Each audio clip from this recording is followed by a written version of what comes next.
Important update about YouTube playlists. Hey everyone. We've received many messages asking why our YouTube playlists aren't showing up. Do we create YouTube playlists? Yes, we absolutely do. So why can't you see them? Honestly, we're not sure. We've been in contact with YouTube support for several months now, but we still haven't received a clear answer or solution.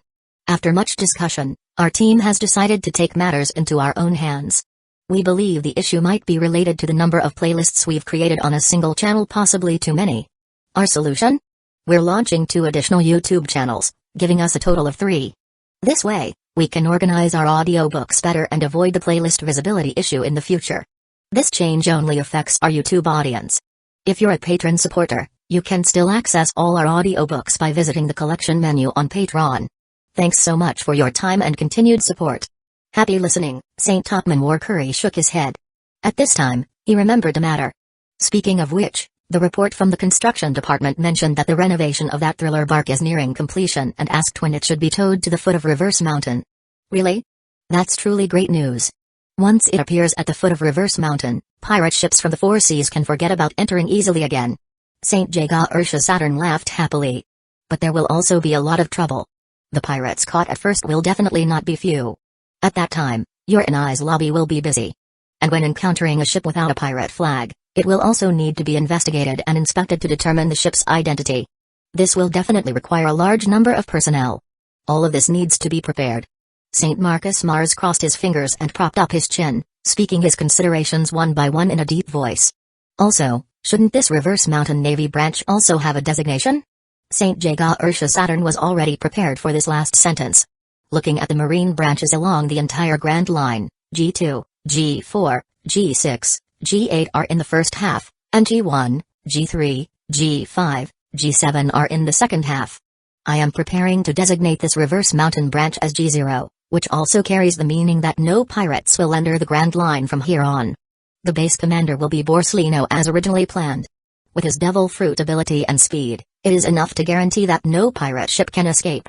St. Topman Warcurry nodded and said, "Since that is the case, I will have the construction department tow it directly to the foot of Reverse Mountain after the renovation is completely finished. First, let Borsellino lead people to station there, and the administrative personnel from the political affairs department will go later. In addition to this, we also need to order 10 more warships from Water 7. Since G0 is also a direct branch, it should also have its own fleet. Before that, let Con transfer 10 ships from Maniford.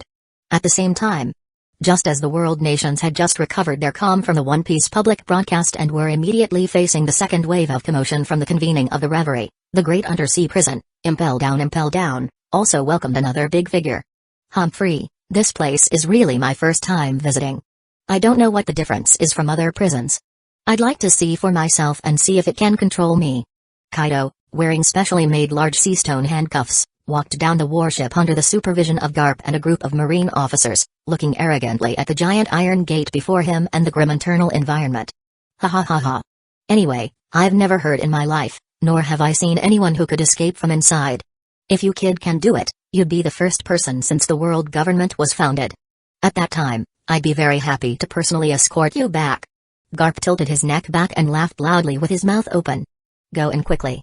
There are also old acquaintances of yours inside. Have a good chat. Kaido glanced at the jailers who came out to greet him, the most noticeable being Vice Warden Magellan and Gecko Moria, blinked his mouth and asked, "Is there any alcohol inside?" "How would I know? I haven't stayed inside." "Just go in and ask." Garp bit and crushed a piece of senpai. After greeting Magellan, he turned around and left with his people. "There is definitely no alcohol, but there will be plenty of hot water later. You can drink as much as you want, drink as much as you like. Just consider it a welcome to prison gift from us at Impel Down." Magellan walked over and looked at him expressionless, then stepped aside to make way, and said again, "I think you probably don't need to be pushed, right, Kaido of the Beasts? Wuro, the horns on your head are quite similar to mine. But whether you believe it or not, it won't take a year's time, and I'll be able to get out of here," Kaido said loudly with full confidence. After speaking, he puffed out his chest and strode towards the inside of the gate like a general after winning a victorious battle. Magellan was noncommittal about this and had no interest in replying at all. Instead, Gecko Moria, who was still a small prison guard, holding the large scissors in his hand, sneered. Hey, I really don't believe it. Something even I couldn't do, you think you can?" Chapter 118, King Cobra, your choice? In the first half of the Grand Line, on Saintine Island, the continental island where the Alabasta Kingdom is located. Yo. Do re mi fa so, a voice filled with a bel canto singing style sounded from outside the room. Immediately, a man over 2 meters tall, with golden curly hair and wearing a high-ranking court attendant's uniform, pushed open the door adorned with patterned reliefs and walked in holding a finely crafted royal attire. Igaram, is something the matter? King Cobra, only 24 years old and having just inherited the throne position, gently looked at the newcomer, his arm around Queen TT's slender waist, and smiled. Your Majesty, this is the newly made formal attire. Wearing it to attend your first reverie will surely make you full of confidence and look majestic and noble. What do you think, TT? King Cobra lowered his head and asked his wife. The latter walked 2 steps forward, stroked her chin, and carefully examined the formal attire, which was primarily yellow with green as secondary. Then she turned around and revealed a smile so beautiful it was beyond compare. It looks great. Ha ha ha ha, really? Since the Queen said so, alright, I'll wear this one. King Cobra laughed heartily with great joy. This year's reverie is unusual. It's truly good luck that I can encounter such an agenda item in my first time participating in the reverie. This year will surely be a year recorded in history.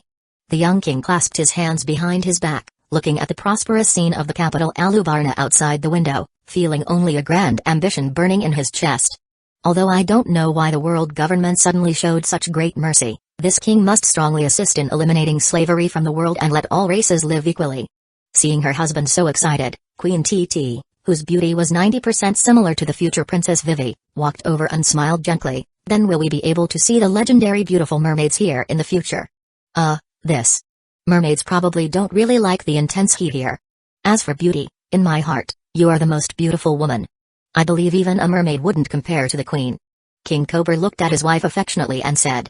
This made the latter lower her head, her face flushed with shyness. Igaram, behind them, quietly exited the room. But just as the King and Queen inside the room were about to share a romantic, affectionate embrace by the floor-to-ceiling window. Yo. Do re mi fa so, your Majesty. Your Majesty. Bang. The next moment, Igaram, who had just left, pushed the door open and entered again, and he was running.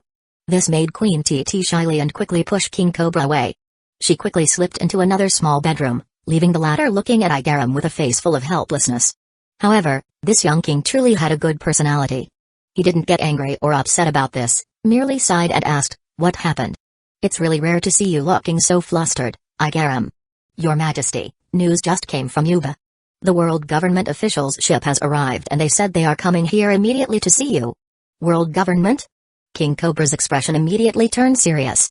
Thinking in his heart, regarding the agenda item for this reverie, he had already given Senior Director Coulson of the Administrative Department a clear answer.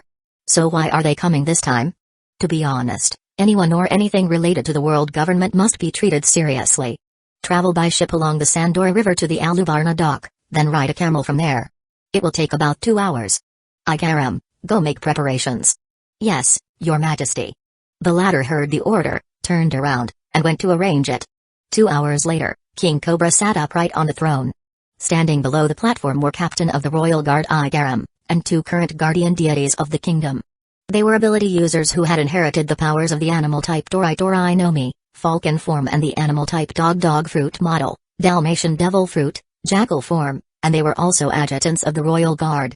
However, they were not the future Pelanchaka, because those 2 were only teenagers this year. Thump thump thump thump. At this moment, the sound of leather boots stepping on the floor rang out from outside. Immediately after, 5 expressionless men in black, emitting a cold aura, walked in. 1 in front, 4 behind. Seeing the appearance of these people, Igaram and the 2 adjutants all revealed wary gazes. Greetings to King Cobra of the Nefertari clan. I am Warner, a senior director of the Poneglyph Processing Division, directly under the Historical Research Department of the Proclamation Government Institute. The leading man in black, who had white skin and wore gold-rimmed glasses, gave a self-introduction without smiling, which also made King Cobra frown. Poneglyph Processing Division? This immediately made him recall the legend only passed down orally by successive kings. We have come this time because we received reliable intelligence. A poneglyph is hidden in your country's royal tomb, and it is a poneglyph that records the location of Pluton, one of the 3 great ancient weapons. Senior Director Warner continued to utter cold words, his gaze also gradually becoming sharp. At the same time, it made King Cobra inwardly think not good, but his expression remained calm. May I ask where your intelligence comes from? How can you be sure it is reliable? Do you have evidence? If so, can you show it to this king? This is confidential. Cannot be disclosed. You only need to cooperate with us to enter the royal tomb and inspect. King Cobra's expression became serious, and he said in a deep voice, since you know about the royal tomb, then you should understand its significance to Alabasta, to the Nefertari clan. How could I possibly allow you to go in and mess around? As soon as his voice fell, Igaram and the three others took a step forward, their gazes fixed tightly on the 5 men in black opposite them. But the latter treated them as if they were invisible. We won't mess around. We just need to see if there is a poneglyph inside. If there is, just let us take it away. Other than that, we will not pursue Alabasta's responsibility. Senior Director Warner said. What this king means is, you should produce evidence. If there really is, then this king can accompany you on a trip. If not, sorry, no.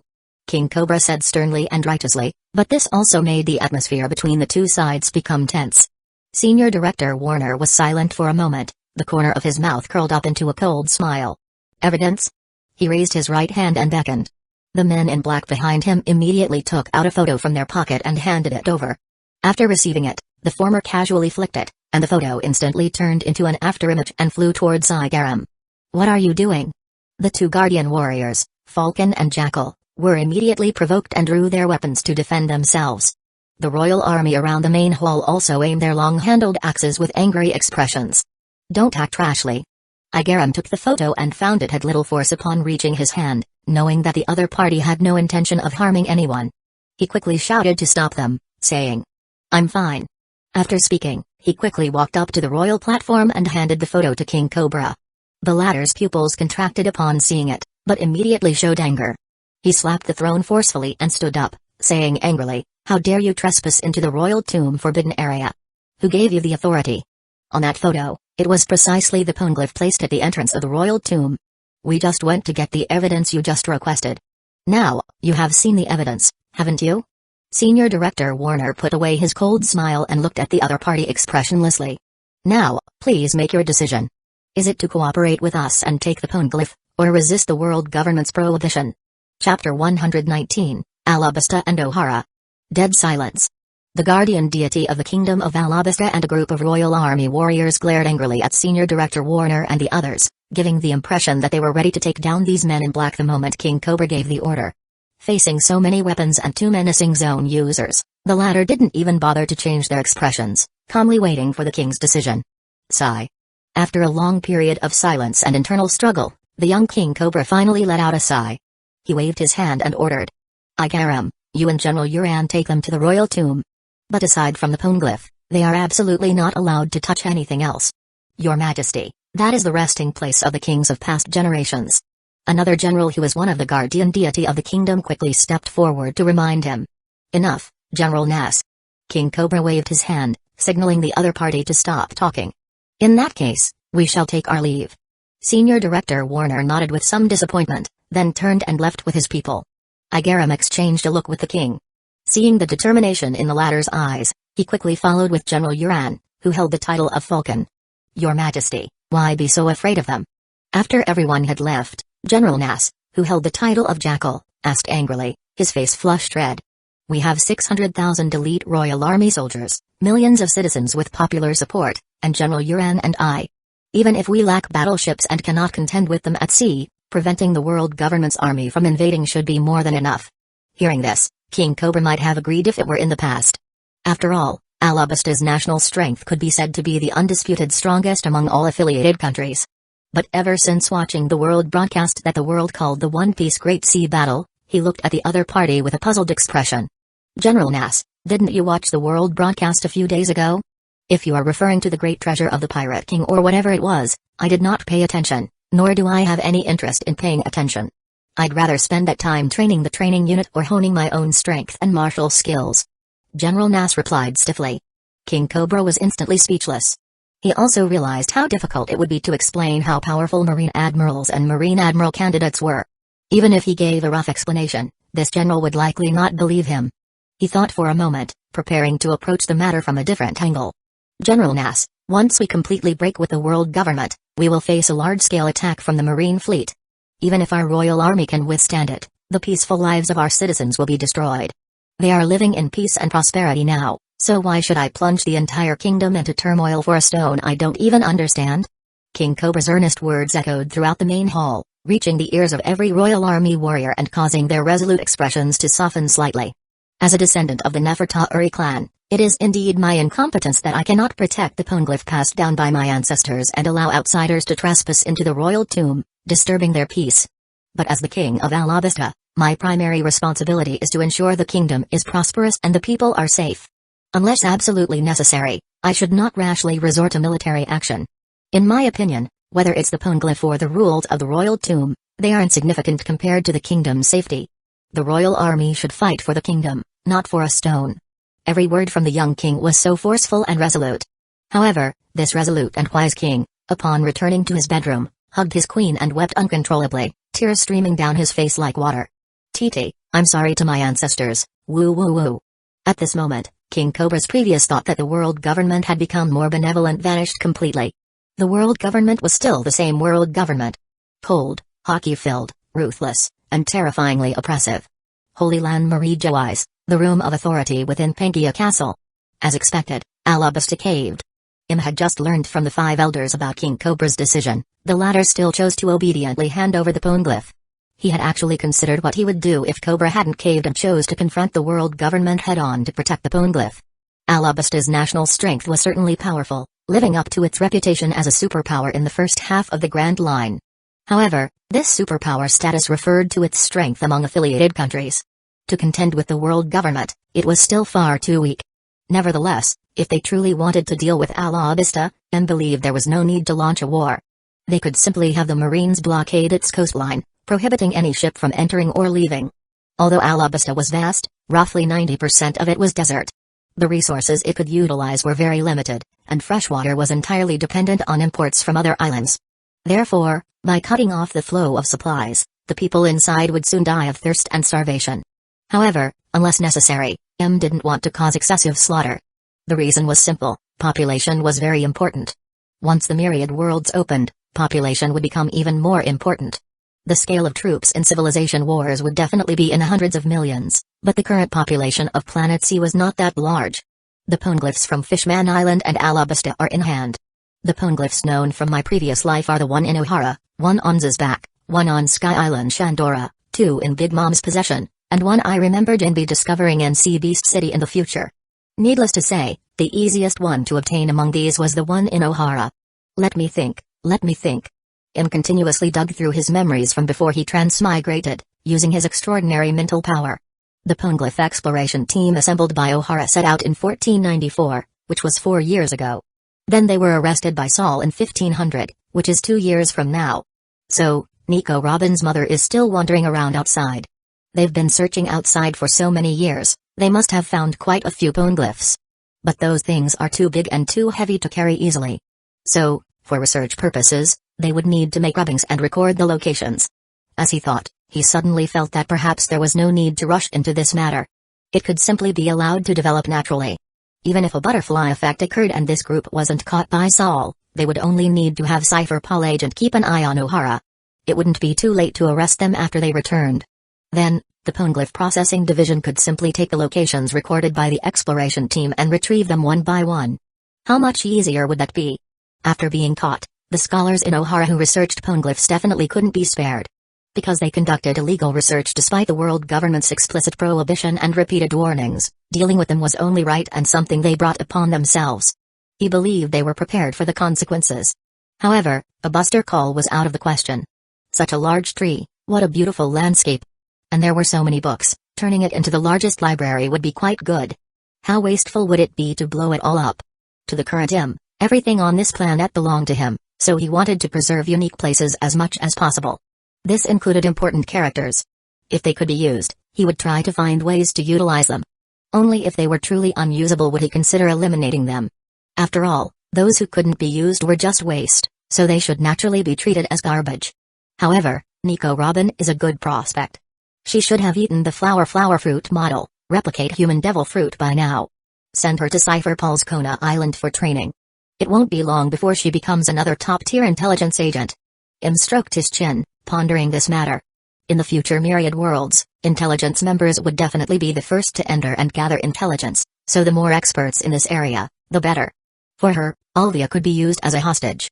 For example, depending on her achievements, Alvia's sentence could be reduced accordingly. She wouldn't dare disobey.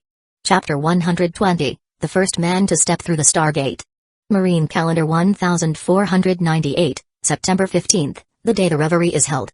At this time, there are still 3 days until that date, and royal ships from the 4 seas have successively arrived near Mary Joyce. It is now September 12th.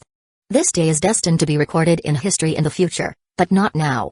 Just yesterday, the Biosafety Station built by the Construction Department in conjunction with the Biochemical Research Institute in Area RL 1556 on the Red Line was officially completed. 6 researchers led by the 16-year-old genius scientist Caesar Clown, along with 6 Cipher Pol 7 agent members responsible for security, were now standing in the core area of the secure station, wearing slightly bulky bright yellow advanced protective suits. On the shelves around them were various types of transponder snails and professional equipment for air detection. Further behind was a silver-white electrical sealed gate.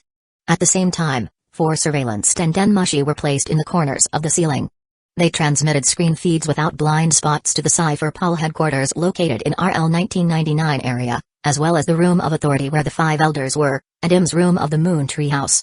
Caesar was excited, even trembling slightly with excitement, but still somewhat doubtful. However, he no longer had any thought of rushing back to research the land of death and the Isuna. His brown-yellow pupils were fixed on the energy gate standing less than 20 meters in front of him. Its surface was covered in starlight, its edges emitted a soft blue light, and it stood upright, close to the ground. Caesar truly hadn't expected that the hazmat suit he brought would end up being worn by himself, and that he would wear it willingly. It was all because of this gate in front of him. A few days ago, he and the other researchers had been informed of the basic situation. They were told that behind this gate was another world, a planet, and their mission was to test if the air there was normal, and also to test if transponder snails could be used as usual. To be honest, his first reaction at the time was that it was nonsense. But as the biosafety station was gradually completed, and he saw a large team of the army arriving with automatic rifles and even tanks, seriously constructing defensive works outside, he started to believe it somewhat. Let me see, is this a conspiracy, or is it real? Caesar, inside the hazmat suit, nervously stuck out his informant and licked his somewhat dry lips. The next moment, the countless starlight on the gate began to rotate, spinning faster and faster, almost forming continuous circular lines, finally disappearing from view, revealing a landscape painting of blue sky, white clouds, green mountains, and grass court. It was like a window with extremely strong soundproofing. Someone is in control of this thing. This was the first key point Caesar noticed in that instant. So, that place is another world? A researcher pointed at the Stargate and asked hesitantly. Although he was mentally prepared, it still felt somewhat unbelievable when it actually appeared before his eyes. Security personnel, please enter Stargate 1. The 6 Cipher Pol 7 agent members wearing bright yellow advanced hazmat suits exchanged glances. Then, they split into 2 groups, front and back, and successively stepped through the Stargate leading to another world. The small Stargate had a width of 2 meters, which was quite spacious for them. The first 3 people who entered were also holding a transponder snail. Testing personnel, please enter Stargate 1. The cold prompt tone sounded again from the loudspeaker hanging on the wall. Finally, it's our turn. Caesar saw that the 6 people in front had truly entered the interior of the Stargate. With a face full of excitement, he quickly followed with the 6 researchers. At the same time, at the Cipher Pol headquarters in RL 1999 area, Saint Shepherd Jupiter was uncharacteristically standing personally in the command center, observing the various small screen feeds on the large screen together with the surrounding logistics personnel. Suddenly, 3 of the screen feeds went black. Seeing this scene, everyone's expression became serious. Saint Shepherd Jupiter frowned even more, because this meant that the transponder snail signal could not be transmitted through the Stargate. This is a bit troublesome. The 4-5 elders sitting in the Room of Authority also felt their mood sink at this moment. Saint Topman Warcurry crossed his hands and said in a deep voice, "It seems we need dedicated personnel to transmit intelligence. But this way, we won't be able to see the real-time screen feed from another world." Sighed Saint Jaga Ursha Saturn, who was holding Shodai Kaitetsu. Just then, a person wearing a thick hazmat suit walked out from within the Stargate. Then, speaking into the transponder snail in their hand, they said, "Report. According to the test, the transponder snail can be used normally on the other side. The air composition detection mission is currently underway." Saint Shepherd Jupiter nodded and said softly, "So, the signal blockage is only within that Stargate? Then let's try a direct wired connection between the 2 ends." Although the operation method and answering method of transponder snails are very antique, their function is no different from modern camera equipment. Just like the small screen feeds before their eyes, they are actually connected to the transponder snails via wired connection, and then the signal is transmitted to the large screen.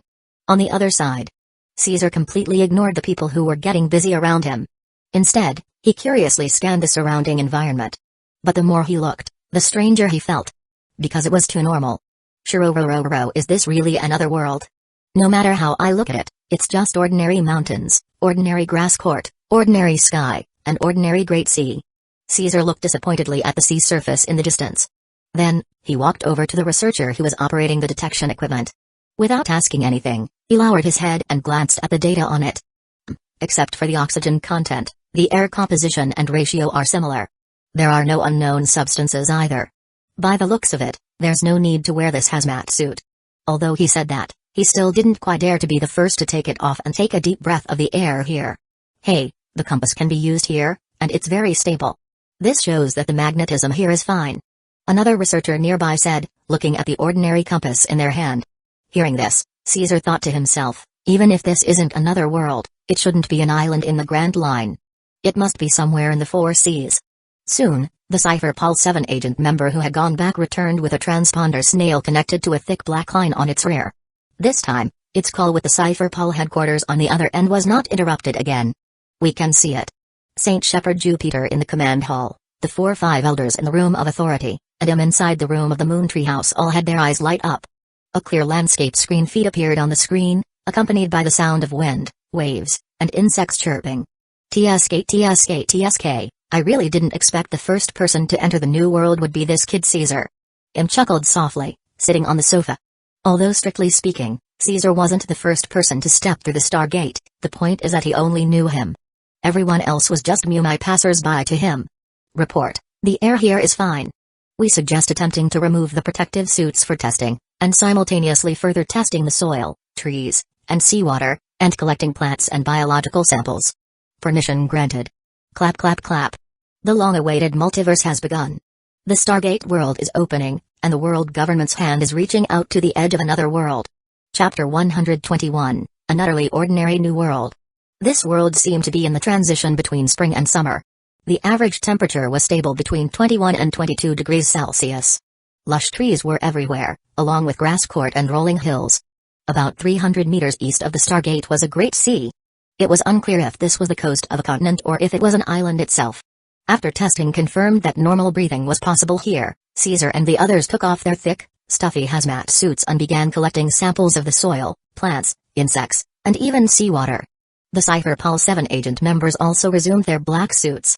3 were left behind to protect the researchers, while the remaining 3 took transponder snails and quickly spread out towards the north, south, and west.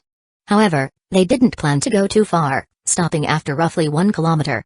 The man in black who investigated the west and south found that there was an unending great sea ahead, while the man in black to the north still had uneven mountain slope and trees in front of him. All of this was transmitted via the transponder snail signal and appeared on the monitors or projection screens on the other end in the home world. Surrounded by sea on 3 sides, this should be a peninsula, but why is there no one here? Saint Shepherd Jupiter transmitted his question via transponder snail to the room of authority. Actually, he didn't need to come here at all. As the highest leader of Cipher Pol, he just felt it was more atmospheric to be in the command center during the first contact with another world. Not only is there no one, but based on this old man's observation, besides the birds flying by, not even large animals can be seen. Said Saint Jaga Ursha Saturn, wearing a kimono, as he pushed up the glasses on his nose. Perhaps the location is too remote. But this is a good thing for us, giving us more preparation time. Saint Topman Warcurry said in a deep voice. Then let's first deploy surveillance Tendenmushi in the surroundings. Once the Biochemical Research Institute's detection is complete, send in a portion of the Army and Construction Department. Centered around the Stargate, build a complete defense base. Then, 3 days later, according to the original plan, dispatch Cipher Pol 9 agent to investigate further into the area. At this moment, Saint Marcus Mars showed a smile and said, I don't know why, but I always feel a bit disappointed. This another world looks too normal, just like a normal island in the 4 seas, indeed. If this old man's trust in Lord Imu wasn't 100%, I might really have doubts. Saint Jaga Ursha Saturn nodded. In fact, it wasn't just them. Even him in the room of authority was feeling extremely bored at this moment, so bored they wanted to go out and play tennis with Stussy again. After all, who would have thought that after being full of anticipation and nervously making all preparations, the first entry into the Stargate would be so utterly ordinary. There were no two suns commonly found in other worlds in the sky, nor was the sky scarlet. Even the occasionally seen small creatures were not bizarre little oddities, but very ordinary rabbits, foxes, and the like. If I didn't firmly believe in the authenticity of this golden finger, I'd have to suspect that this Stargate doesn't connect to some another world, but opened somewhere in this world. Im grumbled dissatisfiedly, then drank the red wine in the cup in one gulp. Immediately after, they picked up a data file on the table. On it was the list of Cypher-Pol 9 agent members scheduled for deep investigation 3 days later. There was nothing to say about the 9 people. Although they were elites among elites, it was still the same saying, if you don't recognize them, just ignore them as passers-by. Only this person named Lucci attracted their attention. Silver hair, silver beard, handsome features, a sharp nose, piercing gaze, dark red square sunglasses, paired with a neat black suits and a pair of blue diamond earrings. Honestly, just based on this high-score appearance and cold aura, one could tell this person was no ordinary character. Looking at his files again, the lines and lines of completed mission records were dense. The most interesting content was above family relationship. Daughter, Khalifa, currently undergoing training on Kona Island. No wonder he's so handsome. Can a beauty's father not be handsome? Im was too familiarized with Khalifa. When watching the Water 7 and Inai's lobby arcs back then, any part where Khalifa appeared, they would watch several times carefully. At that time, they even felt that in terms of charm alone, Khalifa in a black dress and black threads was even higher than Nami at the time. Only Robin, also in a black dress, could contend. Speaking of which, this Khalifa and Nico Robin can both serve as secretaries. Still the current captain of Cypher-Pol 9 agent, and his strength is also good. Can try to cultivate him. It's just that Rob Lucci, Khalifa, and others were too young. Im felt they couldn't just wait for them to grow up. Instead, they had to pick out a few from the current talent and cultivate them as key targets. So who are the key targets? Well, naturally, those they have paid attention to. Palu. At this moment, the transponder snail rang. Im picked up the handset to answer. Lord Imu, Fagurlin Shanks, whom you were previously concerned about, ran out of the land of the gods and even knocked down 4 patrolling Holy Guard. Hearing this, Im raised an eyebrow, thinking to himself, as expected of Shanks, he really wouldn't stay put obediently. But just as they were about to reply, a report could faintly be heard from the other end of the phone. Immediately after, St. Topman Warcurry quickly said. Lord Imu, just received news. Figurlin Shanks encountered Mihawk and Giant while escaping and has now been sent back to the Figurlin Manor in the land of the gods by Mihawk. Im was speechless for a moment, only feeling that this fate was truly wondrous. They hadn't even instructed Mihawk to talk to Shanks yet, and the two of them had already met on their own. Got it. Having nothing more to say, they directly hung up the call and placed the handset back on the transponder snail's back. I really want to see what these two will say when they meet for the first time. At this moment, they envied the telescope technique of the other world immensely. Although I can't see, listening is still possible. With Im's current range of observation hockey and various special abilities, as long as they were willing, they could listen to any sound in the entire Marriage-wise.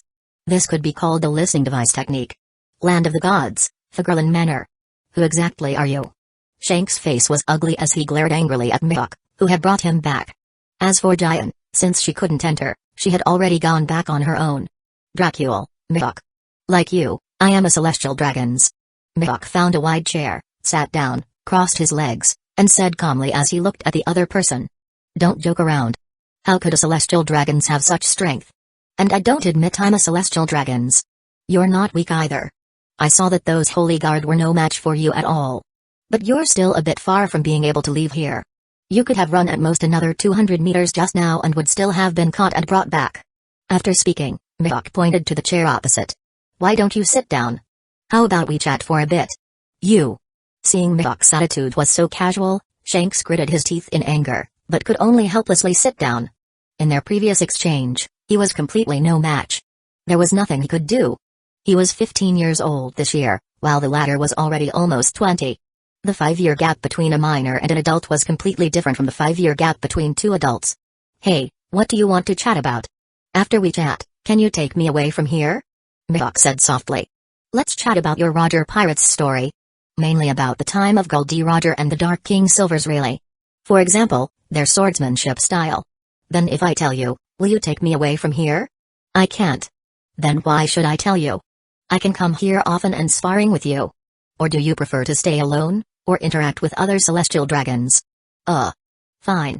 On this day, the friendship and bond between Hawkeyes and Redhair took root and sprouted. Chapter 122, Development Rights to an Entire Planet.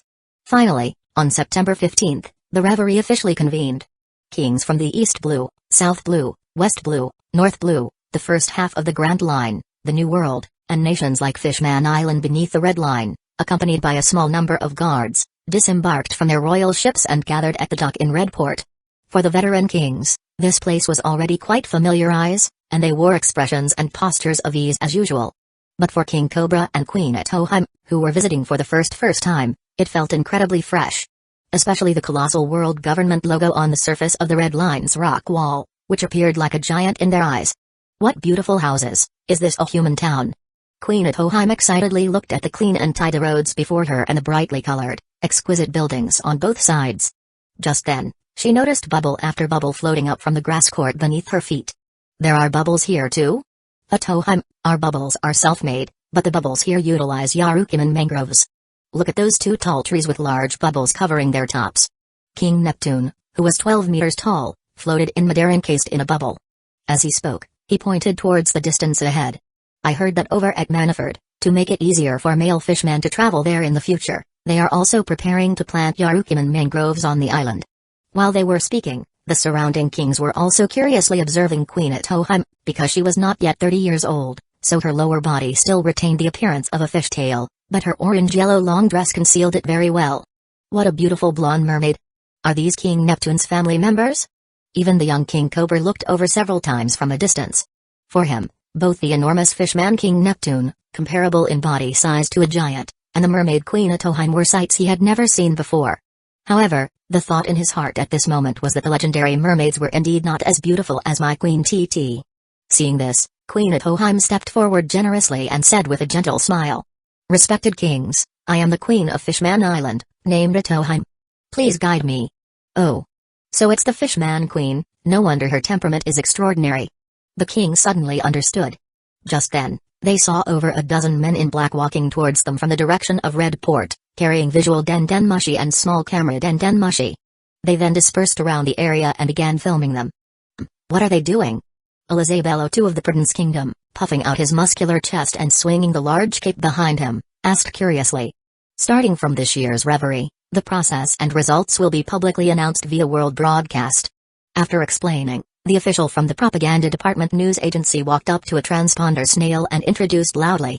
This is Elizabello II of the Prudence Kingdom. This is his second time participating in the reverie.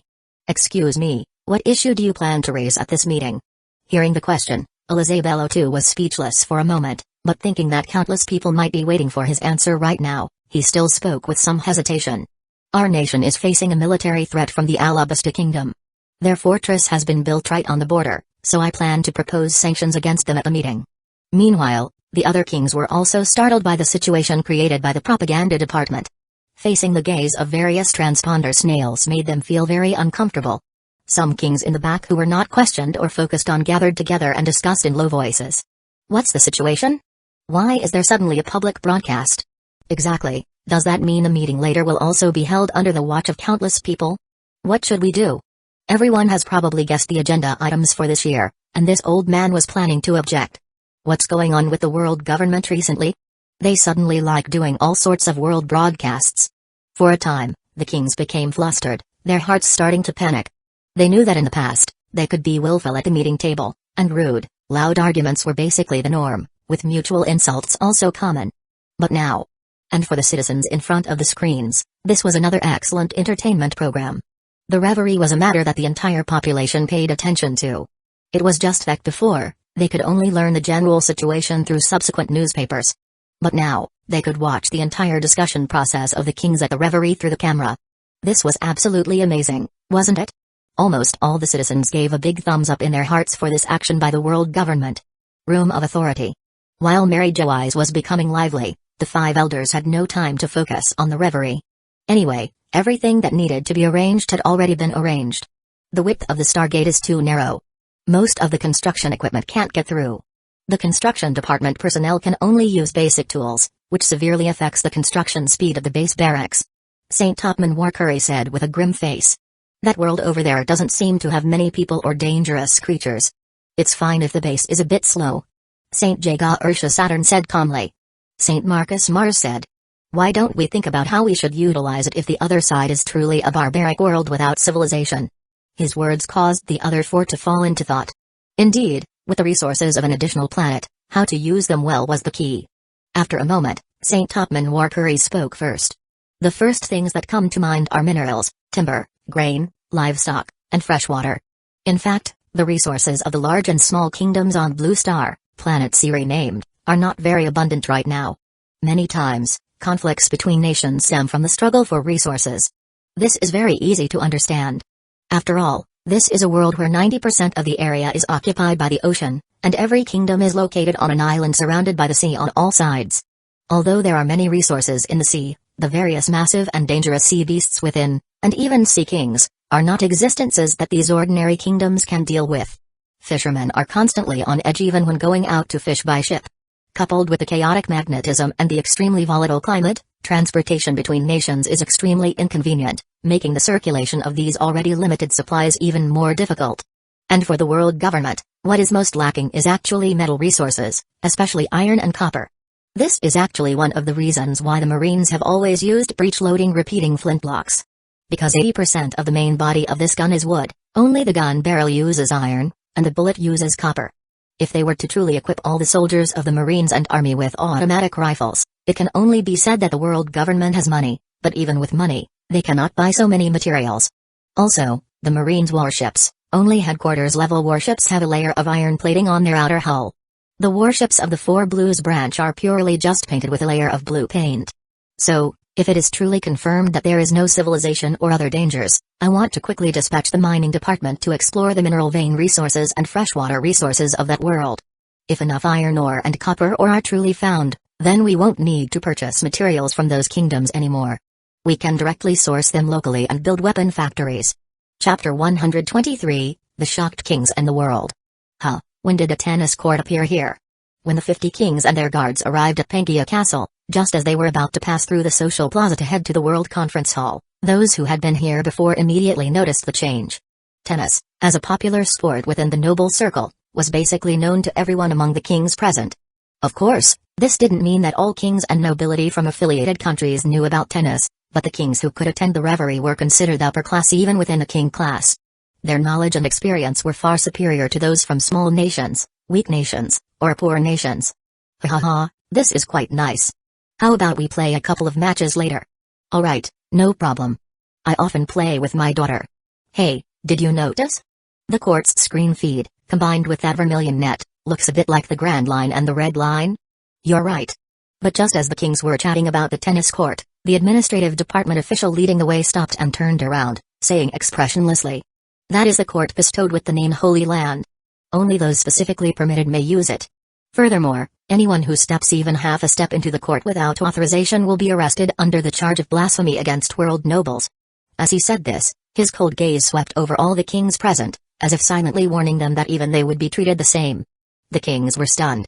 Some kings who were just about to step onto the court quickly jumped back, looking at the sea blue court before them with cold sweat. Not only that, but the official's warning was also transmitted to millions of citizens through visual mushi. Immediately after, the screen feed of the Holy Land tennis court appeared on the projection screen. Wow, what a magnificent court! On the sea blue court, divided into areas by deep blue lines, were actually drawn the main islands of the first half of the Grand Line and the New World. On either side were the slightly darker colored calm belt. This was a giant overhead view of the Grand Line, divided into two half-courts by the red net bag in the middle. King Cobra could clearly see how conspicuous his alabaster was on the court representing the first half. This made his expression complicated, or rather, look unpleasant. It wasn't just him, the kings from various countries on the Grand Line were all awkward. After all, who would be happy to have their kingdom stepped on and played upon? Besides the islands where these kingdoms were located, Marine Headquarters Manaford, Judiciary Island, Impel Down, and the Three Gates of Justice were also drawn on it. These elements combined created an extremely strong visual impact, leaving countless citizens speechless, only able to repeatedly sigh in amazement at the display of the world nobles. So, The world nobles, no, it should be the legendary 5 elders, usually like to play tennis. Kings and nobility of various levels from various places who were not qualified to attend the reverie felt they had keenly discovered a key point. But the 5 elders are 5 people. One court isn't enough, is it? Idiot, don't you know that tennis can be played as doubles? 2 against 2, and the remaining person acts as the referee. Doesn't that divide it perfectly? Oh, you're right. Tennis can be played 2 on 2? Let's find some time to try it.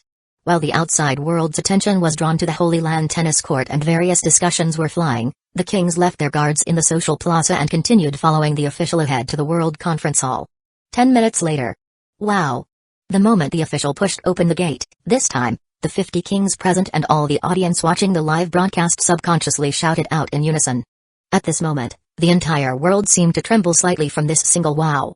The brilliant sunlight streaming in through multiple floor-to-ceiling windows illuminated the hall brightly. A white circular round table was placed in the court, and 50 white and purple high-backed chairs were neatly arranged behind the round table with a spacing of 1 meter.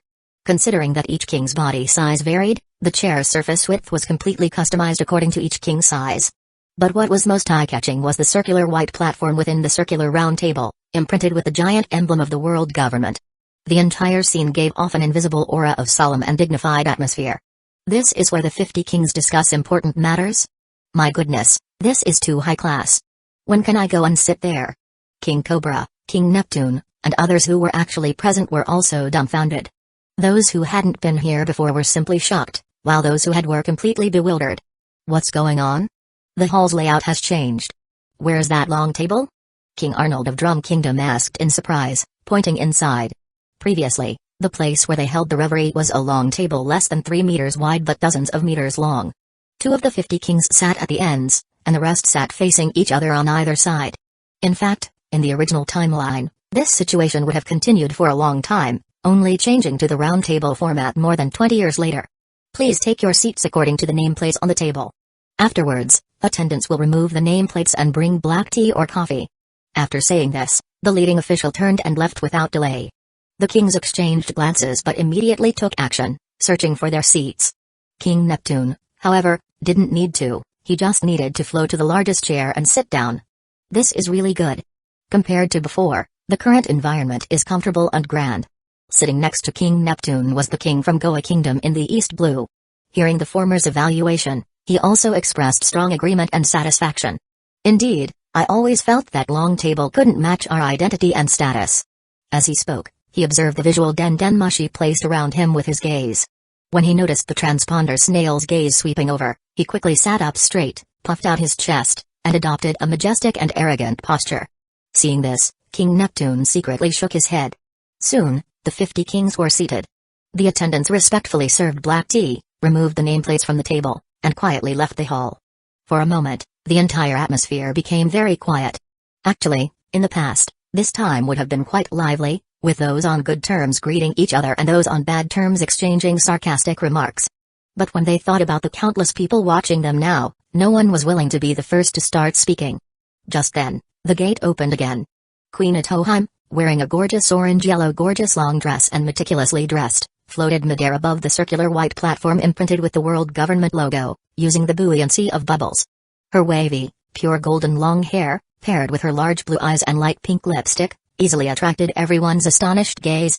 At this moment, except for King Neptune, the other 49 kings immediately had big question marks pop up in their minds, while the countless audience watching the live broadcast were excited to see the legendary beautiful mermaid. Respected kings, royalty, nobility, civilians, and friends of all races watching the live broadcast, hello everyone. I am the Queen of Fishman Island, named Atoheim.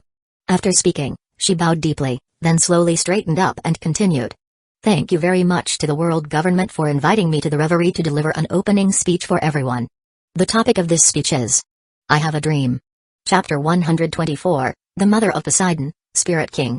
For some unknown reason, the moment Queen Atoheim spoke, the originally quiet conference hall became even more silent, and the king's expressions seemed to relax. At the same time, the countless citizens in front of the live broadcast screen gradually stopped their clamor, noise, and discussions, quietly watching Queen Atoheim on the screen feed. Finally, the entire world was ready to listen to the speech. Once, We were classified as fish by humans and suffered greatly from human racial discrimination. It wasn't until the great world government granted us Fishman Island the honor of becoming an affiliated country and participating in the reverie 200 years ago. From then on, we thought we could talk as equals with the most excellent human kings, and we thought we had finally established friendly relations with humans. However, today, 200 years later, we must face the tragic objective fact that the Fishman tribe has not yet gained freedom, respect, or equality. Today, 200 years later, under the shackles of racial segregation and the chains of racial discrimination, the life safety of the Fishman tribe is severely oppressed. Today, 200 years later, the Fishman tribe can still only live on an isolated island 10,000 meters below the ocean, shrinking in a corner of the world's oceans. Today, we gather here again with all the kings because the great world government has once again paid attention to the Fishman tribe, once again radiating light like a lighthouse, bringing a second hope to us who have longed for freedom, sunlight, and forests for hundreds of years. It has noticed that the Fishman tribe still suffers unspeakable barbaric persecution, capture, and trade by humans. It has noticed that the weary bodies of Fishman tribe members active outside cannot find accommodation in any human hotel. It has noticed that the basic range of activity for the Fishman tribe is only the small Fishman Island, and they cannot even appear freely on the nearby Zabadi archipelago. For this, the great world government, once again carrying justice and fairness, like the waves of the sea waves, surging and rolling in, intends to wash away and shatter all the darkness against the Fishman tribe in the world. It has brought us the communique on the establishment of equal and friendly relations between humans, merfolk, and fishmen. It has also brought this year's agenda item for slaves all over the world, the total prohibition of slave trade and total liberation of world slaves. Their arrival is like the dawn of joy, about to end the long night of suffering for fishmen and slaves. As the heartfelt speech progressed, Queen Atoheim became completely emotional. Every word's tone, every hand gesture, and even every change in her expression were so captivating.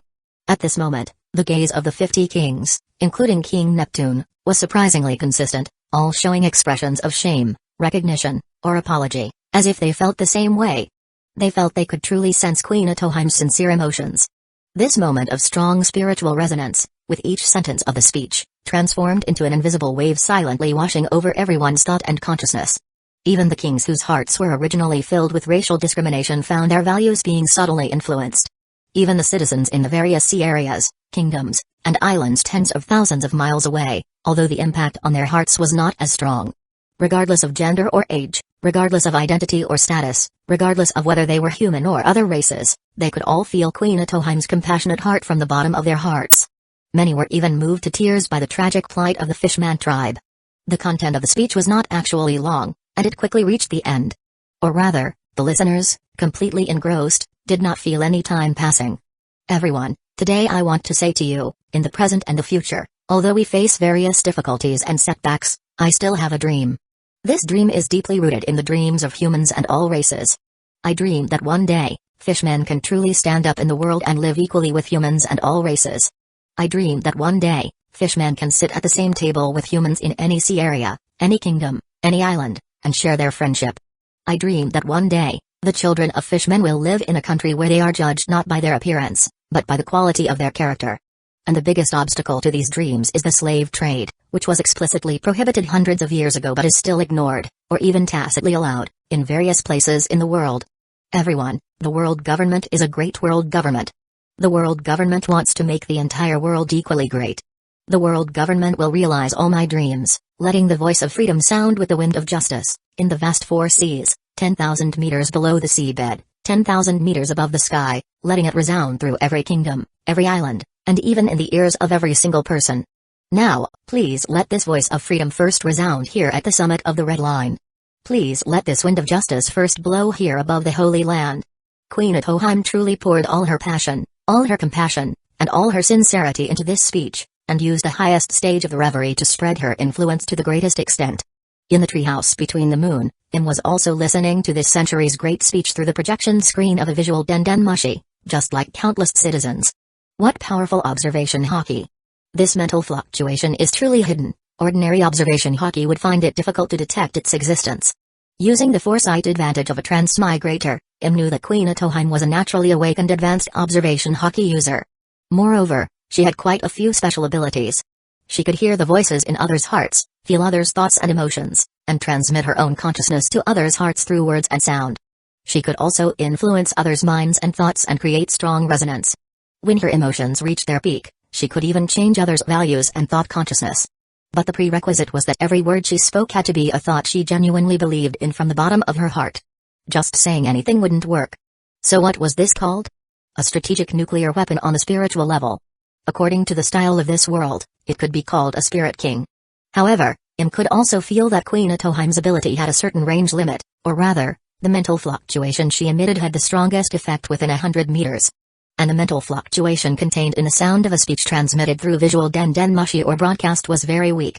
It only made people subconsciously willing to listen carefully to what she said and feel some of her emotions. However, this effect of influencing others' minds and consciousness was clearly useless against people with the same level of mental power or firm will as her. But even so, Im felt that if utilized well, it could achieve miraculous results, almost comparable to the awakening of a devil fruit ability. This was why he made an exception and designated Queen Atoheim to give a world speech. As long as she firmly believes that the world government is just, then it will only take some time to arrange a tour of speeches for her. Wherever she goes, popular support can be gained. At this moment, Im finally found the greatest value of Fishman Island, or rather, the Fishman tribe, which was Queen Atoheim herself. Oh, right, her future daughter, Princess Shirahoshi, is Poseidon. Thinking of this, he picked up the handset on the transponder snail and dialed a number. Lord Im? Immediately list Queen Atoheim as a top-level protection target for Cypher Paul. Notify the Medical Academy of the Drum Kingdom to send a team of physicians to Fishman Island to find a way to strengthen her fragile physique and ensure her body's health. I don't want any accidents to happen to her in the future. Regarding the update time issue, Little Author feels that I should talk to all the readers. You should all know that I currently post 2 chapters rapid fire at midnight, and then update 1 chapter in the evening. Actually, I shouldn't be doing this, because it means I lose one opportunity for the work to be exposed. According to what other authors do, they should update 1 chapter at midnight, then 1 chapter at noon, and then 1 chapter in the evening. However, Little Author considered the reading experience for everyone, plus there's currently a website recommendation, so I've persisted with this. But asking me to post 3 chapters all at once is difficult to do, because it means I only have 1 exposure opportunity a day. When there's no website recommendation later and I'm completely exposed, it truly relies entirely on updating chapters to attract more readers. Chapter 125, This Day, Liberation Day. Queen Atoheim's great speech facing the entire world caused a wave of uproar that swept across all sea areas. But no matter how great the external impact, it couldn't surpass the impact within this conference hall where 50 kings were gathered. Without any surprise, under the maximum influence of will at close range, all the kings immediately signed the communique on the establishment of equal and friendly relations between humans, merfolk, and fishmen during the subsequent voting process. And in the most important agenda item voting process, the total prohibition of slave trade and total liberation of world slaves was passed unanimously. This was the terrifying ability of the Spirit King. As long as she sincerely believed every word she said and genuinely poured her emotions into it, and as long as listeners at close range completely heard the speech and their spirit and will could not resist, then no matter their previous stance, identity, or thought, they would unknowingly completely accept her thought, achieving the so-called awakening effect. The unanimous passage of the agenda item, combined with the immediate full live broadcast, had an astonishing effect. Especially in the kingdoms belonging to the 50 kings, the nobility and officials immediately began sending people to remove the explosive collars from the slaves after the agenda item passed. This was because these people had also listened to the speech attentively. Although their 3 views and thought were not completely changed, their hearts were currently filled with emotion. At this moment, sensibility overwhelmed reason. Perhaps before long, these nobility would gradually return to their original state. But by that time, the kings who had received the spiritual baptism would also have returned to their respective countries. At the same time, the terrifying combat power displayed by the Marines in the previous One Piece Great Sea Battle had elevated the world government's prestige to a new peak, enough to intimidate most of the nobility into behaving for a period of time. As for what happens in the future, that depends on how they are governed afterward. This day, on September 15th of Marine Calendar 1498, in just one day, under the operation of the nobility and Marines in various places, hundreds of thousands of slaves regained their freedom. The civilians who were also moved by Queen Atoheim's speech took out fresh water, food, and even barley from their homes and gave them to these slaves who were about to return to their hometowns under the escort of the Marines. This day, everywhere were tears of joy, eyes red from emotion, excited screams, and roars directed at the blue sky and great sea. Amidst the fragrance of food and the aroma of drink, Lively parties held for the liberation of slaves were taking place in countless kingdoms, cities, and islands. This day was designated as Liberation Day by the world government, and all affiliated countries were required to set it as a holiday. Today is destined to be a sleepless night. We're back. Everything that happened before feels like a dream, a beautiful dream that came true. Queen Atoheim covered her chest, looking at Ryugu Palace and murmuring to herself. Because the distance between Fishman Island and Mary Joyce was too short, King Neptune and Queen Atoheim chose not to linger and returned directly to Fishman Island with their people. However, their entourage was joined by 4 capable-looking ladies in black dresses. They were from Cypher Pulse 7 agent and were responsible for protecting Queen Atoheim personally. Don't be fooled by their graceful appearance and lithe figures. Each of them was an elite expert proficient in 6 powers and 2 colors of hockey, and also skilled in first aid. Before they left Mary Joyce, government officials had already spoken with them and informed Queen Atoheim in detail that she had been appointed as a high-ranking official of the Political Affairs Bureau Direct Propaganda Department, and therefore needed to be equipped with corresponding protection personnel. Furthermore, given Queen Atoheim's fragile body, which could suffer a fracture from his knees, a medical team from the Medical Academy would also be sent to help condition, improve, and treat her. To be honest, King Neptune was stunned when he heard this, his mouth wide open, completely unsure of what to say. He was very confused. It was just a speech. Was it necessary to attach so much importance to his queen? This was also related to him, who was behind the scenes, ordering that Queen Atoheim's observation hockey ability not be publicly revealed for the time being. He felt that if she knew about her ability, then when arranging future speeches in various places, she might feel that the world government was using her special ability, leading to some negative emotions and thoughts. Although it was indeed utilization, since there was no need for Queen Atoheim to know, it was better not to tell her. Let her believe that her sincerity and words had moved everyone. Of course, saying that wasn't wrong either. After all, if Queen Atoheim wasn't sincere or didn't speak, it would indeed be useless. Ultimately, King Neptune could only agree. Refusal was impossible. The world government hadn't given them the option to refuse, they were merely informing them out of respect. Since we've arrived at Ryugu Palace, I'll head back first. I'll come back at 7 o'clock later. Kyuzen, wearing a coat of justice over a white suit, said with a smile. Thank you for your hard work, Vice Admiral Aokiji. Thank you very much for escorting us all the way. King Neptune bowed his head gently to express his gratitude. Although the round trip was short, it was still attending the reverie, so the formalities had to be observed. Since it was stipulated that Marine officer were responsible for the escort, Kyuzen naturally had to follow. As Aokiji left, the group, under the watchful eyes of the Sea King army warriors, entered the luxurious main hall inside Ryugu Palace. Atoheim, go rest for a while first. We have to go out again tonight. Okay, I'm really looking forward to the activity tonight. I never imagined that one day I could openly visit and play on the Sabati archipelago. Speaking up to this point, Queen Atoheim's voice choked up, tears glistening in her eyes. Our fishman children can finally freely enjoy the sunlight, forests, and playgrounds. King Neptune sighed. Yes, the changes in this world are so fast. Even I haven't quite gotten used to it yet. It's truly caught us off guard, the recent world government. Soon, Queen Atoheim, escorted by the 4 female Cypher Pulse 7 agent guards, went to the harem bedroom. She needed to wash up, change clothes, and eat something. The previous speech had not been easy for her, mental fatigue was always unavoidable. Soon, only King Neptune, seated on the throne, and the left minister below remained in the main hall. The former stroked his orange-red beard and spoke first. When we were coming back, how are the matters I instructed you to prepare? Your Majesty, your servant has already announced the news. The citizens were very excited and happy to hear that they could visit the Sabati archipelago for a few days of fun. It's just that the number of people signing up is a bit too large. The left minister showed a hesitant expression. King Neptune pondered for a moment and asked, is there a limit on the number of people for the Sabati archipelago? Reporting to your Majesty, according to the news from the right minister, Vice Admiral Dragon suggested keeping it under 1,000 people, as the flow of people on the Sabati archipelago will be very large tonight. King Neptune nodded. 1,000 people.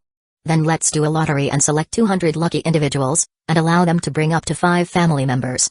Tell everyone that those who weren't selected don't need to worry. Once the commotion from this reverie passes, everyone will be free to visit the Sabati archipelago. Yes, your Majesty. Chapter 126, The Insignificant Roger Pirate. As dusk arrived, the sky began to blur, with the sunset glow piled up like burning fire, covering half the sky. Night hadn't completely fallen yet, but the transitioning moon was already high above, looking down upon everything. Although the Sabati archipelago had always been particularly lively, prosperous, and brightly lit, today's scene was several times more so. The 5 dock in the GR70 area where Hotel Street was located were completely filled with various sailing ship, most of which were luxurious large ship flying the royal flag of various king. Later arriving ship could only spread out towards the sides of the island, docking their ship at the edge of other zone. Even so, finding an empty spot was difficult. At this moment, the people of this world finally experienced what it meant to be impenetrable, what it meant for ship to flow like weaving threads, and what it meant to have a ship jam. A large number of ship nearly surrounded the entire Sabiti archipelago. Meanwhile, every street and every shop on the island was filled with dense crowds. Everyone was fully enjoying this dreamy place where bubble floated everywhere. Fortunately, the former non-law zone from GR1 area to GR29, which Dragon and the Marine had thoroughly investigated, had now become a normal commercial district and residential area, greatly increasing the space available on the island to accommodate tourists. In the past, people wouldn't dare to venture into these extremely dangerous zone on their own. And at this moment, the Marine and Sea King Army patrolling in teams, along with the occasional self-propelled large surveillance transponder snail passing by, constantly gave the citizen a strange sense of security. GR33 area. Don't push. Don't push. Saying it again, only invitee can enter the Soap Bubble Dome venue tonight. Others, please head to the plaza in the various Great Zone at 9 o'clock tonight to watch the performance. More than a dozen government staff wearing black suit held loudspeaker, shouting hoarsely at the surging crowds. In front of them was the bridge connecting the zone. The Marine had already set up heavy checkpoint blocking the entrance, occasionally letting through the invitee being escorted. Among the invitee were king participating in this year's revelry, nobility who had traveled specifically from nearby island, but most were local resident of the Sabati archipelago, as well as fishman and mermaid from Fishman Island. Tonight, the propaganda department organized this public broadcast to the world of the Liberation Day Grand Gala, with 3 main objectives. First, to allow the citizen of various countries to celebrate the complete prohibition of the slave trade together. Second, to use this opportunity to bring the local resident of the Sabati archipelago and the Fishman tribe of Fishman Island together for a lively event, thoroughly bringing the two sides closer. In recent days, the former had basically gotten used to the existence of the Sea King army and were no longer surprised by the Fishman tribe.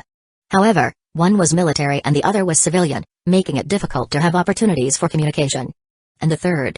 At 8:30 p.m. on September 15th, Marine Calendar 1498. People holding their own celebratory parties in various Great Sea area and on various island had already turned on their visual den mushy, waiting for the gala to begin. Having a party while watching a party, eating meat and drinking alcohol while enjoying singing and dancing. There was an interesting phenomenon. After the recent continuous world broadcast, everyone had become somewhat accustomed to this kind of live broadcast. In this world where there were no television station and no film and television program, these few world broadcasts had brought great enjoyment to the world citizen. People began to look forward to when the next public broadcast by the world government would arrive. On this point, sitting on a lounge chair in Pangaea Castle, felt the same way. In the social plaza, the projection from the visual den mushy had already been cast into the air above the court. However, because the gala hadn't started yet, there was nothing on the stage, only the dense crowd of live audience. Is Mihawk still not coming? It's almost 9 o'clock. Giant stood there, looking towards the castle gate and asking somewhat anxiously. Stussy stood gracefully behind him, smiling as she said. He must be sparring swordsmanship with Saint Figurlin Shanks. Perhaps he forgot the time. Humphrey, he only spars with me for an hour each day, spending the rest of the time with that Shanks. It's really too much. Giant said, puffing out her cheeks. However, she was very curious about one thing. Besides Mihawk, were there really other celestial dragon with superb swordsmanship? Who was sitting nearby and heard Giant's words, maintained a cold expression on the surface, but was inwardly thinking. He also has a sweaty workout with me before bed every night. You're just there to warm up with him after Mihawk wakes up in the morning. Suddenly, Giant's eyes lit up. Oh, they're here. Didn't turn his head, merely glancing lightly. Indeed, he saw Mihawk, carrying Black Blade, Yarrow on his back, walking coolly towards them. However, behind him followed a little tail looking left and right, which caused his gaze to sharpen. Why did he bring Shanks? That's right, that little tail was the former trainee on the Roger pirate ship, Shanks, who was only 15 years old and wore a straw hat. At this time, because he hadn't reached adulthood, his height only reached Mihawk's shoulder. Soon, Mihawk walked up and lowered his head to look at him, respectfully saying, Lord, Shanks is the only one in his family. He also doesn't want to go to the manor of other Figurland family, So I invited him over as a friend. What was this? A son bringing a classmate home to play? Im felt a bit amused and exasperated inwardly. He watched Shanks with a calm gaze. The latter instinctively avoided his sight after only 2 seconds, his body also becoming tense. But he still took off the straw hat on his head and bowed politely to greet him, saying, you must be the godfather Mick often talks about. My name is Shanks, thank you for having me. Im gave the straw hat in his hand a meaningful look and instructed the maid not far away. Bring another chair. Yes, lord. The maid obediently complied. Phew. Seeing this, Mick's somewhat nervous heart also relaxed. Although he maintained a cool expression on the surface, he was truly unsure whether Im would accept Shanks. The reason he regarded Shanks so highly was because Shanks was a rare celestial dragon he could talk to and who also had decent strength. Thank you. After saying thanks, Shanks's butt had just touched the chair's surface when he heard Lord Saint Nerona say faintly. Your experience is quite dramatic. You must have seen many matter following the Roger Pirate, which is indeed valuable life's wealth. But now that you know your identity, you should clarify your stance. The past can be kept in your heart and recalled, but don't let it affect your judgment in the present and future. The few people present all knew Shanks's background, and naturally understood the meaning of Im's words. Shanks lowered his eyes, pursed his lips, and listened silently, gripping his thighs tightly. Upbringing kindness is greater than birth kindness, that's right. But you need to understand one point, the reason Roger adopted you was not because your parents abandoned you, but because your parents died at the hands of the pirate rocks. Pirate killed your parents, and pirate also raised you. From this perspective, you and pirate can be said to be mutually debt-free. However, you still owe the celestial dragon birth kindness. Accept the fact that you are a celestial dragon and live well. One day you will be proud of this identity, and you will realize how insignificant the so-called Roger Pirate were. Chapter 127, The Wheel of Fate Turns Again. Just as Im finished speaking and Shanks was about to reply, cheerful, fast-paced music suddenly began to play. Immediately after, the stage curtain on the projection screen slowly opened. This forced the latter to swallow his words. He watched Nerona Saint, who was no longer paying attention to him and was focused on the video screen, with a speechless expression. That feeling of listening to the other person for a long time, only to be unable to say a single word when it was his turn, was truly unbearable. He wondered if this person was doing it on purpose. How could the timing be so perfect? But at this moment, everyone's attention was focused on the performance. Shanks could only sigh inwardly, then raise his head to watch along with them. Honestly, this opening performance was really spectacular. As the vermilion curtain fully opened, most of the lights in the audience area inside the court dimmed. At the same time, beams of light shot towards the center stage, illuminating it with a golden radiance and making the performers on stage shine brightly. One by one, the band members, some holding basses, some holding electric guitars, and some sitting behind drum kits, focused intently on playing the passionate and rhythmic music. Whether it was the humans, fishmen, or mermaids present, or the countless audience members in front of the live broadcast screens, their ears were almost instantly captured by the music. The atmosphere of the entire performance was instantly lifted into the sky by them. But they were not the protagonists. I'm starting my pursuit now, splashing up waves of water spray sailing towards the endless world. The protagonist was the handsome man standing at the center stage, in front of the standing microphone, singing loudly with the most brilliant smile under everyone's gaze. And the stunning beauty with blonde hair and blue eyes standing beside him, wearing a luxurious golden formal attire. All the men, including the fishmen, were basically focused on her. But everyone could see that the woman's eyes were only on the man holding her right hand. Filled with overflowing passion, anywhere is fine chasing the unknown radiance. People all over the world were amazed by this novel and cheerful song. The originally lively party venues in various places even began to quiet down gradually. Compared to drinking alcohol, eating meat, and laughing loudly, people now preferred to quietly listen to this song they had never heard before, but which was incredibly pleasant to the ear. Let the summer sun raise the sails of the heart. Open your heart, the secret code to entering a new world. Tesoro, whose clothing was covered in golden stars and who was singing with abandon, wore a tall gold and white hat. Watching the tens of thousands of audience members in the entire court being drawn in by his singing, he felt a fire burning fiercely in his heart. This was the scene he had dreamed of since he was a child, making everyone fall in love with his singing. Filled with emotion and passion, Tesoro turned his head and gazed affectionately at Stella beside him. However, his mouth, aimed at the microphone, continued to sing the emotional lyrics accompanied by the music. At the same time, the latter also began to sing along with a smile. Rolling in the waves, transcending despair, aiming for the other side of the horizon. I'm starting my pursuit now, splashing up waves of water spray sailing towards the endless world. That's right, The propaganda department's third goal was to instantly make Tesoro and Stella famous and turn them into world superstars under the world government. This song is really good, and the singing is great too. Jian looked at the handsome man and beautiful woman on the projection screen and praised them sincerely. Stussy nodded in agreement, saying, "Indeed. It's the first time I've heard it. They must have written it themselves, right? It's truly amazing. I always thought Bink's Sake was the best song in the world, but I didn't expect to hear another song this good," Shanks said with a cheerful laugh, putting his straw hat back on. His heart was truly vast. Even though he was in an unfamiliar environment, he could naturally adapt to it. Bink's Sake? Jian looked at him confusedly. She had lived in Marineford since she was a child and had never heard of this song. Ahem, it's a song called the Pirate Song, a song that praises pirates. Stussy whispered into her ear. Ah. Jian covered her mouth in surprise and said. How could anyone praise pirates and even compose songs specifically for them? A string of black lines appeared above Shank's head. He was just about to retort that there were many praiseworthy aspects of pirates too, but he inexplicably glanced at the expressionless Im and was unable to utter a word. However, at this moment, Im was completely unconcerned with their conversation. Instead, he was seriously enjoying this familiar song. Unconsciously, memories from before his transmigration surfaced in his mind like ripples. The people, things, and events from that time, as well as the anime he watched and the games he played back then. Although he felt genuine joy and gratitude for the transmigration that had happened to him, sometimes he also felt lonely and bored. It was mainly boredom. In fact, this was also why he specifically had the propaganda department cultivate Tesoro. This reason was even greater than Tesoro's potential to become an admiral.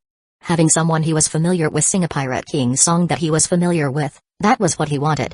In Im's view, reforming the world government was important, improving the lives of the world's citizens was important, conquering multiverse planets, and increasing his own strength was important. But making the world interesting was equally important. Otherwise, simply monotonously increasing the world government's influence, constantly increasing strength just for the sake of increasing strength, would be too boring. In a long life, one should still find some enjoyment. If there isn't any, then find a way to create it, and have those below create enjoyment for oneself. He was Lord Amu. What he wanted, whether it existed or not, would ultimately exist. Whether it was strength or authority, wasn't it all for the sake of doing as one pleased? Holding a grand banquet where all races and all people across the entire world participate and laugh, hasn't Luffy's dream been realized? I'll hold one every year. While the outside world was celebrating Liberation Day wildly, engulfed in an atmosphere of peace and joy with singing and dancing, in Impel Down located within the Combelt Sea area, aside from the prison guards secretly watching the performance in their rooms, the prisoners on each level were still filled with desperate screams and wails. Thousands of people died every moment due to various situations. Click. On the lowest level, inside a prison cell in Infinite Hell, Crocodile, who was sitting on a platform with his eyes closed, instantly opened his somewhat numb eyes. When he saw the cell door slowly rising, his pupil suddenly contracted. A flame named Hope automatically ignited in his heart. Crocodile, come out. Outside the cold sea stone cell door, Magellan looked at the former with an expressionless face. Crocodile slowly stood up and asked unhurriedly. Can you tell me where we're going? Ask the person who's picking you up outside. I'm just responsible for taking you out. Is that so? Crocodile no longer hesitated and decisively walked over. Even if they were taking him out for execution now, he would rather die under the sunlight outside than slowly rot away in this dark and sunless prison cell. It seems my wheel of fate has started turning once again. The sand crocodile walked up to Magellan and revealed a playful smile, then began to let out his unique drawn-out laughter. Ha. Ha. Ha. Ha, shut up. Magellan frowned. He truly couldn't stand this breathless, gasping laughter. He said angrily. Laugh one more time, and I'll make your fate end right here. Taking a look, the little author discovered that the uneven subscription data from before, caused by skipped subscriptions, had actually become almost level over the past 2 days. Could it be that there are many readers who skipped subscriptions and came back? If that's the case, then I bow here to express my gratitude to everyone. Thank you all for your dedicated support and encouragement. The little author's results are not ideal, and the manuscript fee per month is not much. Every subscription, worth a few cents, is very important. Chapter 128, The Great Expert Discovered by Dragon. Tesoro and Stella's gala continued until 11 o'clock at night.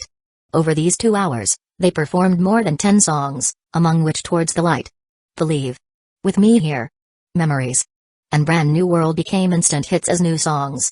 Originally, a certain big shot behind the scenes wanted to bring out all those classic opening theme songs for everyone to enjoy at once, But after secretly pondering, they realized some lyrics couldn't be used. For example, wanted, jungle pea, and even the most classic we are wouldn't work. Just look at what the lyrics say. The first 3 lines are gather all your dreams, let's go find the treasure, and one piece. This stuff is politically incorrect for the world government. Finally, Tesoro and Stella used the Marines' military song, Guidance of the Sea, as the grand finale song to end the gala. For the citizens of most affiliated countries, their familiarity with this song is far higher than that song known as the pirate song. Bink's sake. After all, for 800 years, it has been the Marines who have guarded order in various places. Just like Kobe in the future, boys and girls who dream of joining the Marines would often gather to sing this military song. The best choice originally should have been songs praising the world government itself, but weren't there none? However, although the gala ended, the lively atmosphere on Sabati Archipelago was not affected in the slightest. Instead, it became even more boisterous as tens of thousands of kings, nobility, local residents, Fishman tribe, and merfolk tribe who had finished watching the concert dispersed from the Soap Bubble Dome venue. Every tavern and restaurant was already packed, and they had no choice but to set up tables and chairs outside. But even so, the allure of late-night snacks and drink made the guests completely unconcerned. But the most prosperous and lively place was still the Sabati amusement park within the 3 connected GR zones, GR32, GR33, and GR34. Ah! Ha ha ha ha ha ha ha. Children riding the bubble roller coaster screamed freely while enjoying the speed, their excited faces flushed red. On the other side, the bubble pirate ship swung back and forth, up and down. Every time it swung to its highest point and then dropped back down, bursts of pressure-releasing shouts would ring out, attracting the attention of those around. Those who disliked excitement and preferred a quieter time chose to ride the bubble Ferris wheel, either as a couple or a family of 3, enjoying the prosperous night view of the entire amusement park together. But what the children liked most was the bubble carousel, while the adults preferred watching the smiles on the children's faces, themselves also showing happy smiles. This is paradise. Queen Atoheim looked at everything around her with tears in her eyes. She was so greedy, wanting to take in every single detail and remember it in her heart. In her eyes, the screen feed of Fishman tribe children and human children playing hand in hand on the carousel, sharing the same cotton candy, laughing and chatting together, was so beautiful, it felt like living in a wonderful dream. Yes, the world government this time has truly earned my utmost admiration. King Neptune nodded, expressing his heartfelt emotion. Look around, fishmen and humans, filled with curiosity about each other, sat at the same table, clinking glasses and enjoying drinks together. They talked about the songs from the gala, about today's revelry, and also about the little things from their respective hometowns. Of course, the mermaids wearing bubble swim rings around their waists, with their beautiful appearance and the halo brought by fairy tales, each became a focal point, surrounded by a large number of human males. But they were very enthusiastic, without any shyness, openly chatting and laughing with the people around them, occasionally introducing a little about mermaids and Fishman Island. In such a joyful atmosphere, humans, fishmen, and mermaids began to understand and familiarize themselves with each other. Even if occasional conflicts arose, they would be reprimanded by the arriving Sea King army and marines, and then both sides would lower their heads and continuously apologize. These various details were naturally seen by King Neptune and Queen Atoheim beside him, which warmed their hearts. Although this was just the beginning, Sabati Archipelago had indeed gotten off to a good start this time. Your Majesty, I want to work hard in the propaganda department. I want the screen feed from here to appear in more places. I want to contribute more strength to such a beautiful future. Queen Atoheim raised her head and looked at King Neptune with determination. The latter nodded after hearing this and smiled. Good, I support you. Although the world government's hockey hasn't changed at all, they are indeed making the entire world more beautiful. At this moment, this king of Fishman Island no longer dwelled on the poneglyph that was taken away. If his ancestors were to blame him when he reached the land of the Yellow Springs, then he would apologize. Compared to the past, the present and future of Fishman Island are the most important. Areas GR60 to GR69 are where the Marine Branch, Government Department, and Sea King Army Base are located. Rules strictly prohibit unauthorized personnel from approaching. It was usually a very quiet, solemn, and dignified place, but at this moment, it was a scene of busy activity. Marines, men in black, or Fishman soldiers were constantly going in and out. How is the situation now? In the office, Dragon, wearing a coat of justice and a green suit, asked Rear Admiral Avane, who had just walked in. The latter sat down on a chair with a helpless look on his face. There are too many people on the island, and with many people drinking, arguments are unavoidable. There are also some with ill intentions who take advantage of the crowd to steal, trick, and abduct. There are also some who can't find their children. Anyway, there are all sorts of situations. If it weren't for the seeking army helping, our manpower would have been insufficient long ago. There should be conflicts between humans, fishmen, and mermaids, right? How are they being resolved? We're handling it according to what we and the seeking army agreed upon. Regardless of who it is, the first person to verbally abuse gets 2 days in detention, the first person to physically assault gets 5 days, stealing gets 10 days, and those with serious offenses are all arrested and sent to an ICE lobby for trial. Have any slave traders trying to abduct people appeared?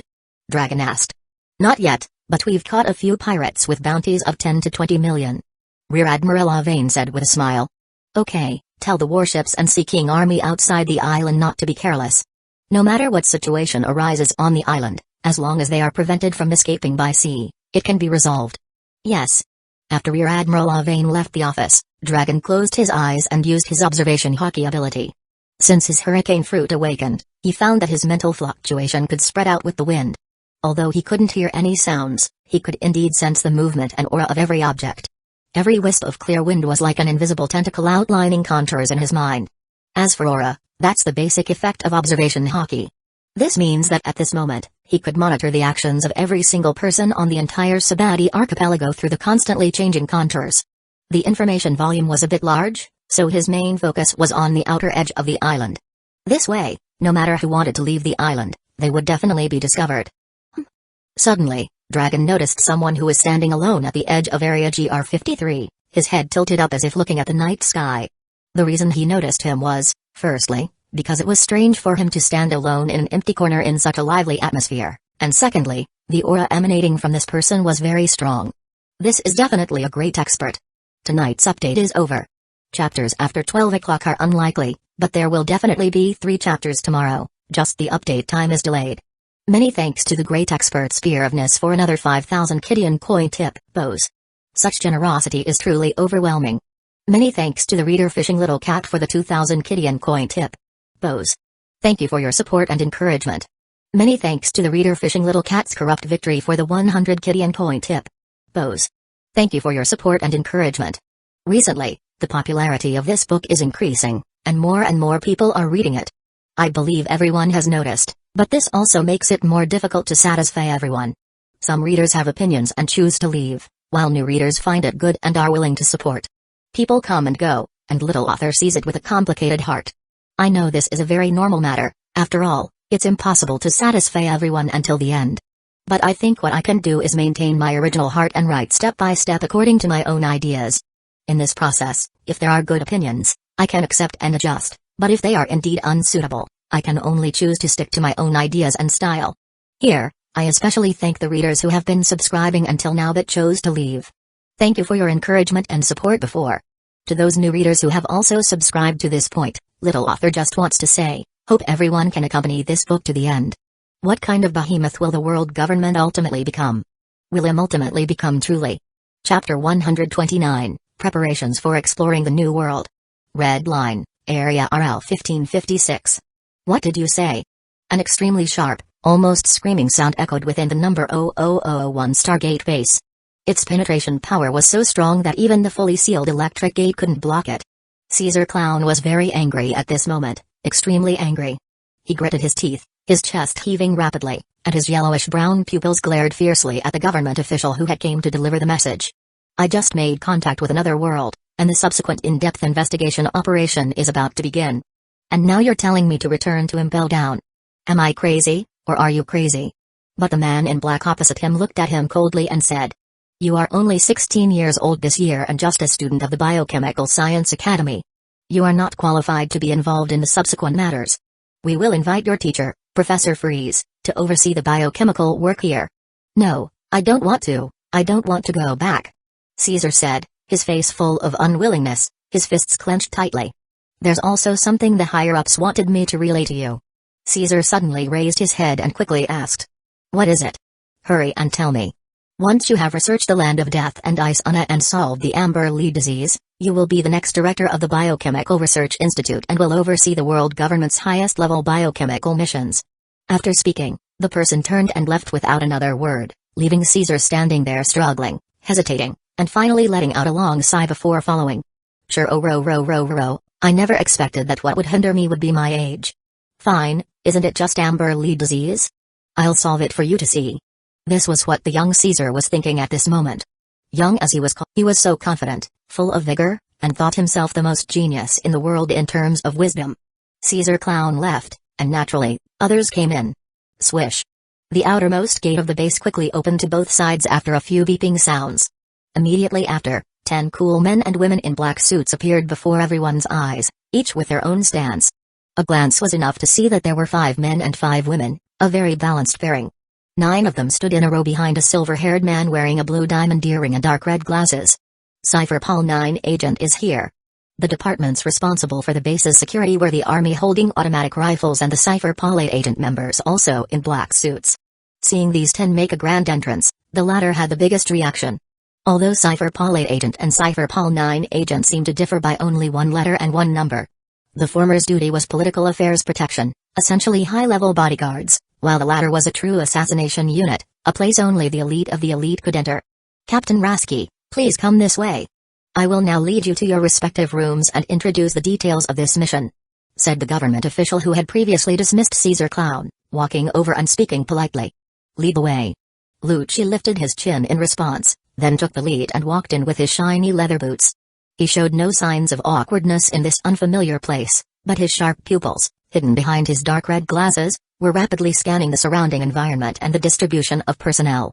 But just as the Cypher Paul 9 agent group had gone halfway, beeping sounds rang out from behind them again. The gate then opened once more, causing Lucci to stop and look back. The 9 members behind him immediately moved to stand on either side, ensuring his view was completely unobstructed. Ha! Ha! Ha! Ha's a man 2 meters and 50 centimeters tall with a slick-back hairstyle and a black coat draped over his shoulders appeared there. An unpleasant, gasping laugh that made one's teeth ache began to spread throughout the base. Although I don't know what you want me to do, this place is nice. I like it. At least I can take a hot bath, right? Sand crocodile. A female Cypher Paul 9 agent member whispered, stating the person's identity. Why is he here? Isn't this a particularly high-level secret base? And he's wearing handcuffs. Did he come to the wrong place? Another male member said with a cold laugh. At this moment, the man in black leading the way reminded them expressionlessly. Mr. Crocodile here will be heading to the same mission area as you all. You can have some communication later. What? The Cypher Paul 9 agent members were greatly surprised to hear this. Even the cool Lucci slightly furrowed his brow and asked. What is our mission this time? Why do we need the assistance of a pirate?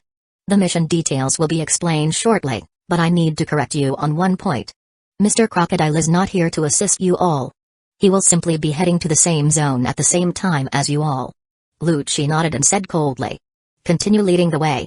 Understood. Behind them, Crocodile's gaze also swept over Cypher Paul 9 agent. After all, their aura was the strongest here. Especially that arrogant guy wearing the blue diamond earrings. Just based on his aura, he was no weaker than himself at present. 10 minutes later, after confirming their respective rooms, the Cypher Paul 9 agent members gathered together and sat on the sofas in a hall. In front of them were drinks like coffee, red wine, and black tea that the waiter had just brought. Speak. Lucci gently picked up a wine glass, swirling the whiskey mixed with ice cubes inside. Understood. For ease of understanding, please take a look at this intelligence data first. The government official responsible for managing this base personally handed 10 sets of files, given to him by a subordinate, to each Cypher Paul 9 agent. Lucci, being the first to receive them, lowered his head and began reading in silence. But as he read, his face couldn't help but tighten, and his gaze trembled violently. What did he see? Another world, a true new world. Their mission this time was actually to infiltrate deep into an unknown world, investigate all intelligence useful to the world government, and do their best to send the intelligence back to this base. To be honest, it wasn't just him, all the Cypher Paul 9 agent members were astonished. If they weren't in a place where there was absolutely no problem, they would definitely suspect that this person was joking with them. However, Lucci quickly composed himself and continued reading the subsequent content.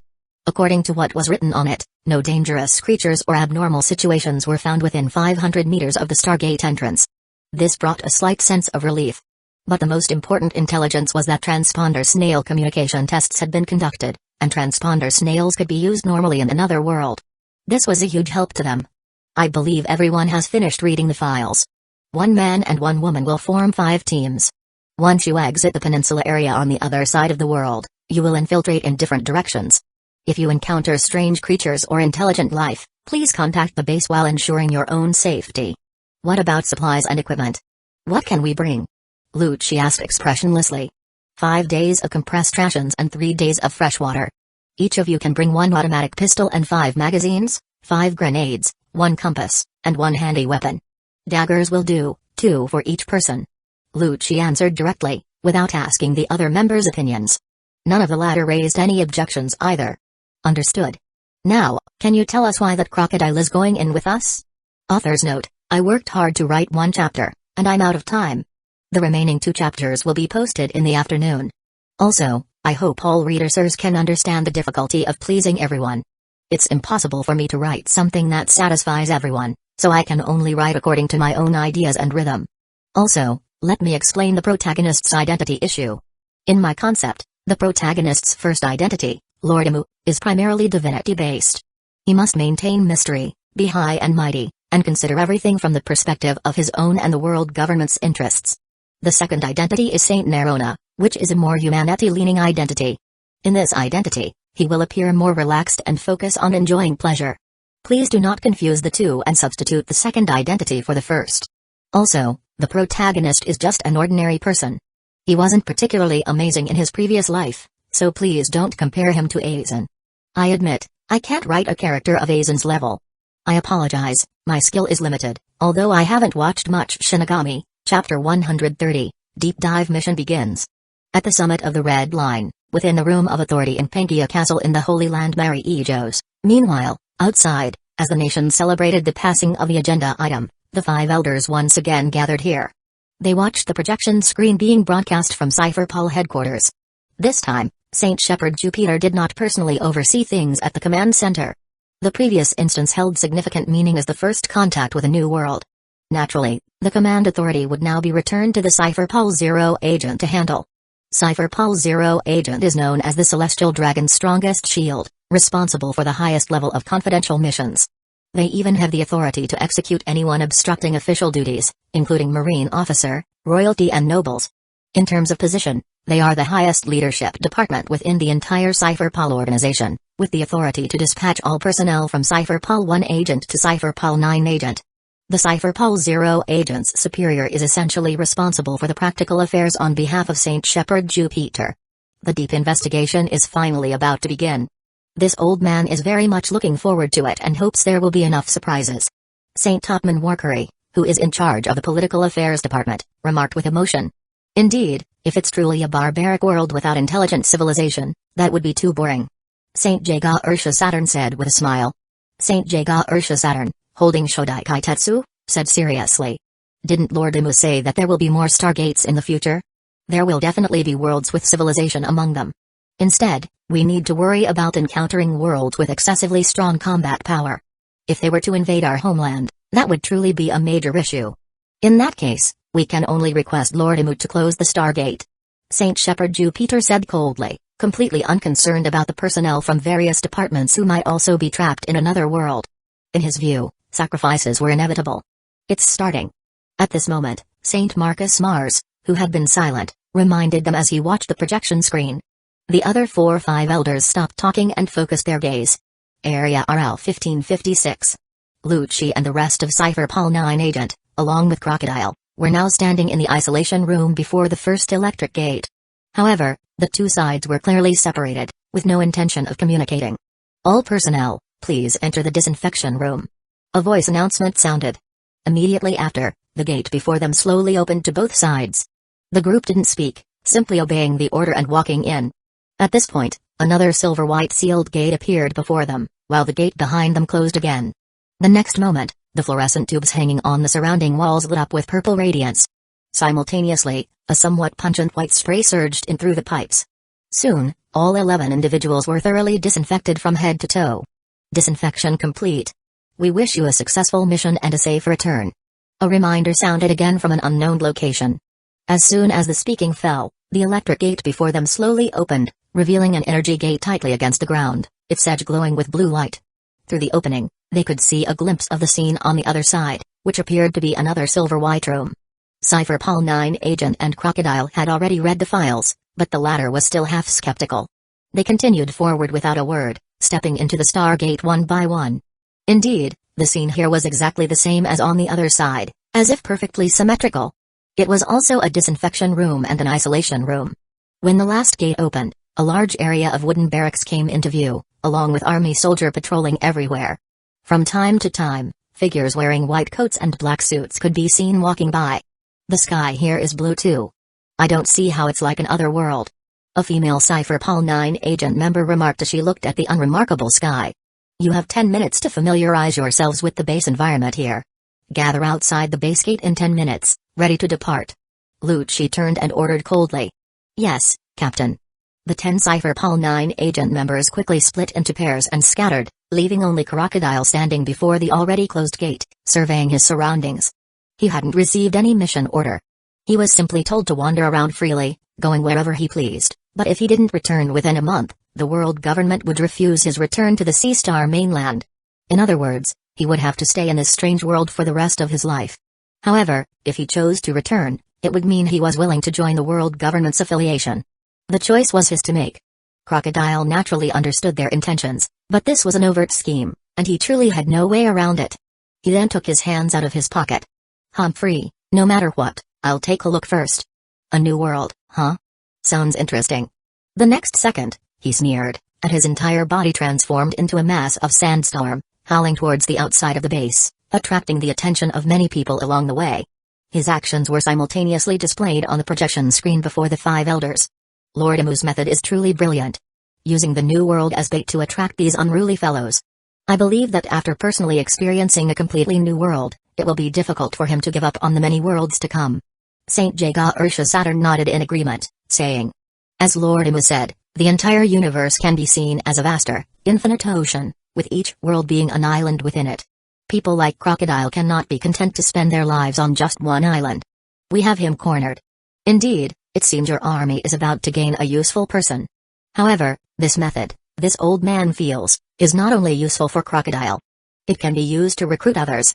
The myriad worlds Lord Amu spoke of are truly full of temptation, sparking the imagination. St. Marcus Mars exclaimed.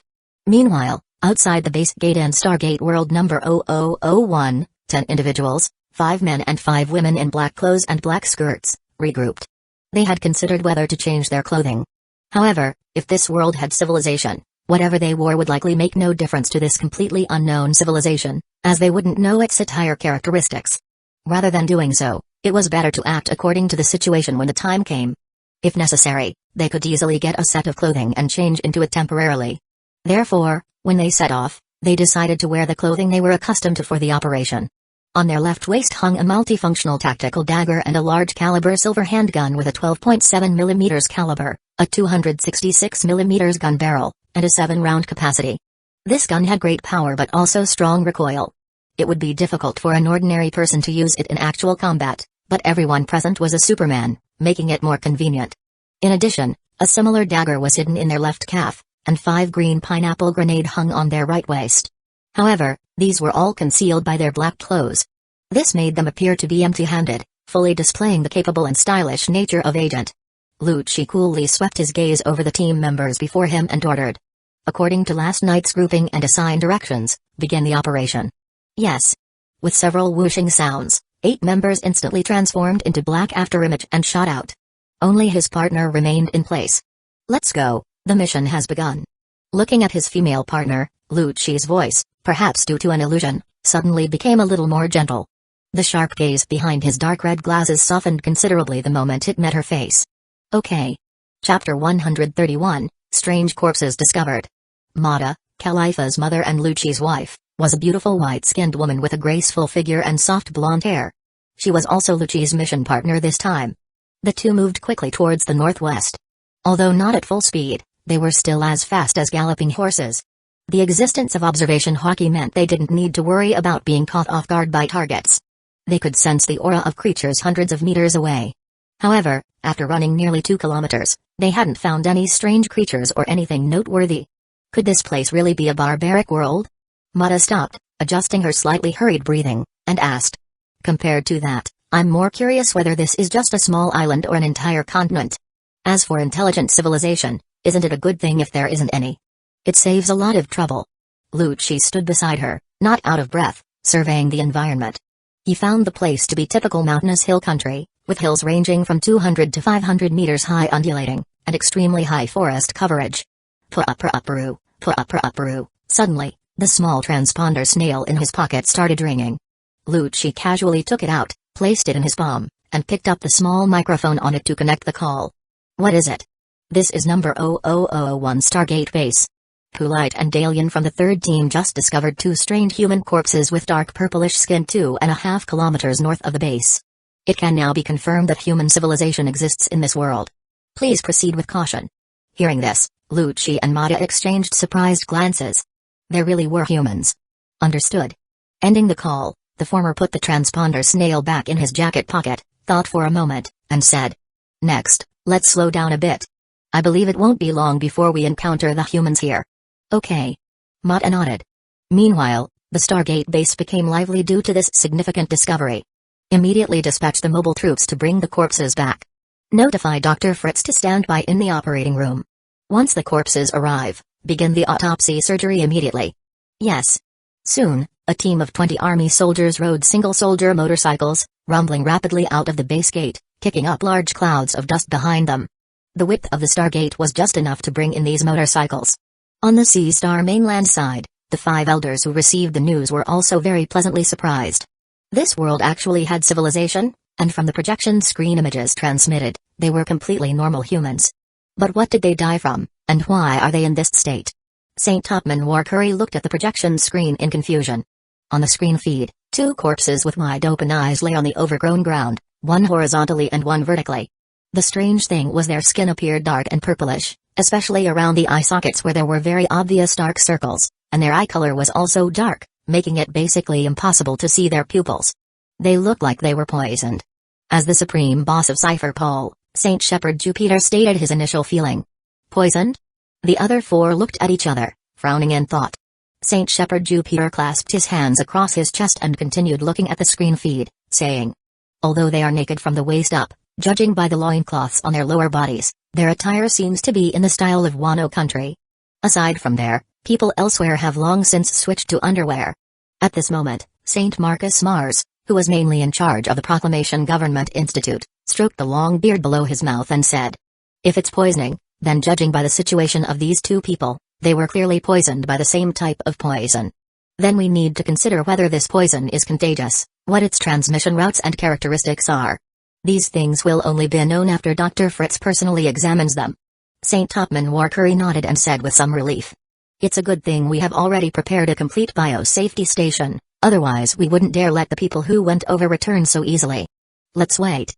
I believe the other teams of Cypher Pal 9 agent will soon have new discoveries." Saint Shepherd Jupiter said with a smile. He had great confidence in the 10 people he had chosen. About 2 hours later, the dispatched mobile troops returned to the Stargate base located in the New World with 2 body bags and handed them over to the researchers from the Biochemical Research Institute who were already waiting. As for Polite and Dalian from Cypher Pal 9 agent's third team, they continued to explore further out. Ho! In the relatively simple operating room, Professor Freeze, already wearing a hazmat suit for surgery, held his hands flat in front of him, looking at the dark male corpse on the operating table, and let out a long breath. Across from him stood an assistant, waiting for him to begin the incision. Outside the glass window not far away stood 3 government officials in black suits. The indifference on each of their faces was identical, they just quietly watched the situation inside the operating room. At this moment, Professor Freeze skillfully used the sharp scalpel to cut open the corpse.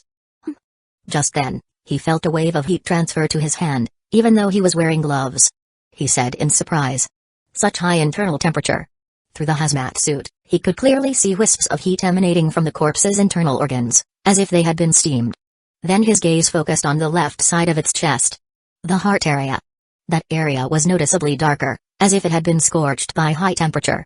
But when he moved the scalpel over, preparing to examine the situation of the heart, he didn't even use much force to cut, and the surface layer of dark, thin skin was easily sliced open. But just as the blade was about to go deeper, suddenly, a crisping sound echoed in the operating room. The sound was like a sharp blade hitting glass, but this glass was clearly very hard. Even when Professor Freeze subconsciously increased the force, he still couldn't cut through this somewhat transparent thin skin. How can this be? The surprise in Professor Freeze's eyes turned to shock. There was actually a part of the human body that a scalpel couldn't cut through. At this moment, a voice came through the earphone inside his hazmat suit. "Dean, we found a certain infectious virus in the other corpse. It has been basically identified as an RNA virus. Through human experimentation on prisoners from Impel down, it can be confirmed that the transmission routes are blood, saliva, and wounds. Once this virus invades the human body, it will gather at the heart through the aorta, and then continue to spread from the heart to the brain, eventually becoming a living dead that can move but has no self-awareness." Meanwhile, in a prison cell used for detention within the base, a criminal, naked from the waist up, wearing zebra prison uniform pants, with dark purplish skin and dark eyes, but with pupils and heart emitting a fiery red light, was swaying back and forth blankly with his mouth open. In the shadows, several researchers from the Biochemical Research Institute, also wearing hazmat suits, accompanied by 2 Cypher Pol 7 agent men in black, observed his situation while reporting to Professor Freeze through their earphones. They were the ones who had just smeared the virus collected from the second corpse onto a wound on this prisoner's arm and personally witnessed him transform from a normal person into his current state. The entire process took less than a minute. "We now request permission to conduct aggressive testing on it." Professor Freeze was very surprised. Living dead? But he still suppressed his emotions, gazing at the corpse being autopsied in front of him, and said, "You may, but you must maintain a safe distance. Leave this matter to Cypher Pol 7 agent and the Army." "Yes." Chapter 132, Conducting Offensive Test. The researcher, who had just received a reply from Professor Freeze, said to the 2 Cypher Pol 7 agent members in front of him, "The offensive test application has been approved." The latter exchanged glances. One of them asked, "Let's first ask headquarters if they want to send more test personnel, or if we should do it." "Okay." The other person nodded, then contacted their superior through the earphone clipped to their collar. Dr. Fritz was the dean of the Biochemical Research Institute, so his permission held no meaning for these 2 Cypher Pol 7 agent members, unless these researchers were going to personally go up and test. However, their mission was precisely to protect these researchers, so it was impossible for them to do that. Soon, the 2 received the order. They were to directly test the aggressiveness and combat power of this living dead. At the same time, 2 layers of Army unit members, armed with automatic rifles and even rocket launchers, had surrounded the outside of the prison cell. "One of you stay behind to observe, the other researchers go out first. Otherwise, if something unexpected happens, we won't be able to handle it," a Cypher Pol 7 agent member said. "All right, I'll stay, the others go out." The researcher who had previously contacted Professor Freeze immediately made the decision. He was the leader of this research team and had the authority to issue orders. Soon, only the 3 of them and the somewhat dazed living dead in the prison cell remained in the dark prison cell corridor. As for the other prison cells, they were temporarily unoccupied. "I'll go. You guard him." "Okay." After a simple communication, the taller Cypher Pol 7 agent member stretched his neck and shoulders before walking forward, while the other Cypher Pol 7 agent member led the researcher back a distance. At the same time, the surveillance Tendenmushi on the wall also stared intently at everything that was about to happen. Or as the footsteps suddenly rang out, the living dead with a gunfire flash on its chest suddenly turned its head. Its pupils, also glowing with gunfire flash, were extremely eerie. When the man in black's figure appeared outside the prison cell, the living dead's originally calm face instantly became distorted. It opened its blood-basin mouth, waving its dark arms and finger claws, while letting out a bloodthirst roar, and frantically pounced forward, then crashed heavily against the steel bar with a clang. But this single collision immediately startled the man in black outside and the 2 observing from not far away, because the steel bar was actually bent directly. Although the prison steel bars were not specially made of sea stone, they were still steel. "Oh, little guy, your strength isn't small." The Cypher Pol 7 agent member responsible for the test, who had recovered, showed a playful smile. He wasn't in a hurry to make a move. He wanted to see if this thing inside could get out on its own. Yes, he no longer considered the living dead inside to be human. Roar. The living dead seemed to be enraged by his provocative words. It grabbed the adjacent steel bars with both hands and began to exert strength, actually tearing open a gap large enough to pass through. Then, its 10 fingers formed into claws, and it pounced forward like a wild beast, baring its fangs and claws. Hey. This man in black from Cypher Pol 7 agent didn't fight back. He just stood there, letting the opponent pounce forward, casually changing his posture and footwork, easily dodging all of the living dead's attacks. No matter how frantically its fingers clawed, they couldn't even touch half an inch of his clothing. Good strength, but too slow speed, and clearly no brain. It's not even as good as an ordinary wild beast, just a monster completely controlled by hunting instinct. As he dodged, he stated his opinion, providing a reference for the researchers not far away. Then he opened his mouth and asked, "You said before that the infection route of this virus is through wounds, right? So as long as there are no wounds, there's no problem at all?" "Yes." The researcher hiding behind the other Cypher Pol 7 agent member nodded nervously. "Alright then. Next, let's test this thing's strength." The man in black licked his lips, then suddenly stopped moving his feet and body, letting the living dead pounce forward to tear and bite. Iron body. With a light shout, the former's body suddenly tensed to the extreme. The latter tore open his suit and shirt, but could not break through his skin. Whether it was fingernails or teeth, they were all useless. The frustrated living dead began to clench its fists and forcefully pound the man in black's chest. For a moment, the corridor was filled with dull thudding sounds, but the latter's feet were rooted to the ground like nails. The former's fists couldn't make him retreat even half a step. Thud. At this point, the somewhat impatient man in black kicked the living dead in the abdomen, sending it flying back to smash through the steel bar with its head and crash heavily against the wall inside the prison cell. "How is it?" the Cypher Pol 7 agent member guarding in front of the researcher asked. "The strength of its fists is probably around 300 Doriki value. No wonder it could easily bend the steel bars. I just don't know if all its kind have this kind of strength." Hearing this answer, the researcher said while thinking. "From its actions just now, it seems like its human instinct limit has been removed, which is why it has such great strength. However, this test subject is a prisoner from our world, so to understand the average strength of the living dead in this world, we still need to use people from this world for testing, or find a living one." While they were in communication, the living dead fell from the wall. Although its abdomen was clearly caved in, it rushed forward again as if completely unaffected. "Attack its heart," the glowing spot on its chest. Suddenly, the researcher who received the instruction through his earphone loudly reminded them. "Okay." The man in black responsible for the test glanced unhappily at his tattered clothing, and his gaze towards the living dead also turned cold. "Finger pistol." He gathered the strength of his entire body onto his right hand index finger, then bent his finger. When the latter approached within 2 meters, he shot out like an afterimage in a flash of lightning, accurately stabbing the left chest which was like a ball of flame. Swish. The next second, after successfully landing a hit, the man in black directly used instant transmission to disappear from his original position, dodging the living dead's desperate attack, and then reappeared 10 meters away. Ah! At the same time, the living dead lowered its head and looked at the perforated heart membrane, then roared again and frantically pounced towards the man in black. The latter's face turned grim upon seeing this scene. "Did your finger pistol not pierce its heart? Or does it mean it can still live even if its heart is pierced?" the Cypher Pol 7 agent member protecting the researcher not far away asked. "No, the touch sensation of my finger tells me that the finger pistol only pierced the thin layer on the surface of its chest, so the heart inside is still fine." The man in black responsible for the test truly didn't expect the epidermis over the monster's heart to be so hard. The feedback after stabbing it with his finger pistol was very hard, like a layer of steel. "In that case, then let's do it again." The man in black's gaze turned cold. He disappeared from his original position again, then turned into an afterimage and flashed past the pouncing living dead. The next moment, the latter let out a mournful scream and fell onto the ground behind him. It looked like it wouldn't be able to stand up again. Such a hot heart. Just now, he had stabbed a fast, accurate, and ruthless finger pistol into the previous opening, finally successfully piercing the living dead's heart. However, his index finger was burned red by the high temperature that erupted at that instant. "How is it?" the man in black guarding the researcher walked over and asked. "You should know that although they say the power of finger pistol is comparable to a bullet, in fact, the penetration power of finger pistol is far greater than ordinary bullets. It can easily pierce the human body and even steel. But even so, one strike can only pierce the epidermis on its chest. To kill it, you must attack the same position again." After speaking, the man in black responsible for the test shook his head and gave a bitter smile, saying, "Of course, it's also possible that my training isn't refined enough.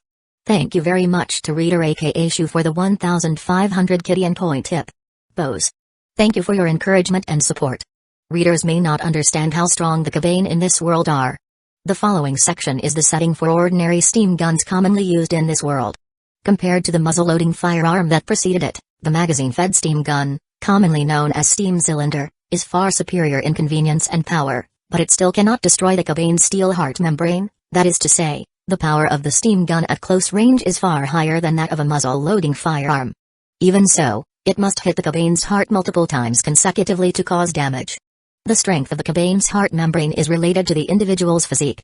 The stronger the physique, the harder the heart membrane is to pierce after becoming a Cobain. Therefore, the Cobain in the text, being a test subject that was a prisoner from Planet C, cannot be used as the standard for most Cobain in this world. Only the jet-propelled magazine-fed steam-piercing gun, created based on the high-pressure steam invented by the protagonist, can pierce a Cobain's heart with a single shot.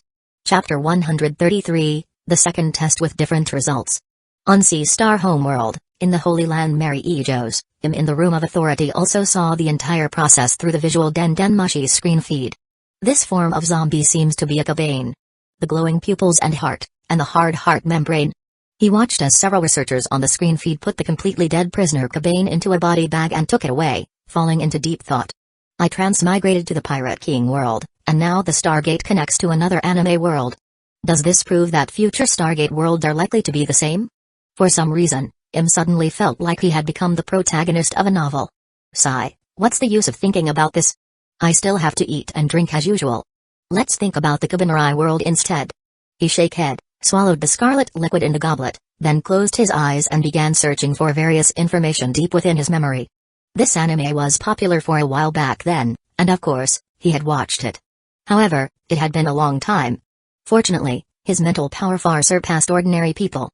Although it didn't reach the level of a memory palace or biological computer, searching for general memories was still fine. Cobain, Cobainari, Mumai. About half an hour later, slowly opened his eyes. By now, he had a relatively clear understanding of the Cobainari world.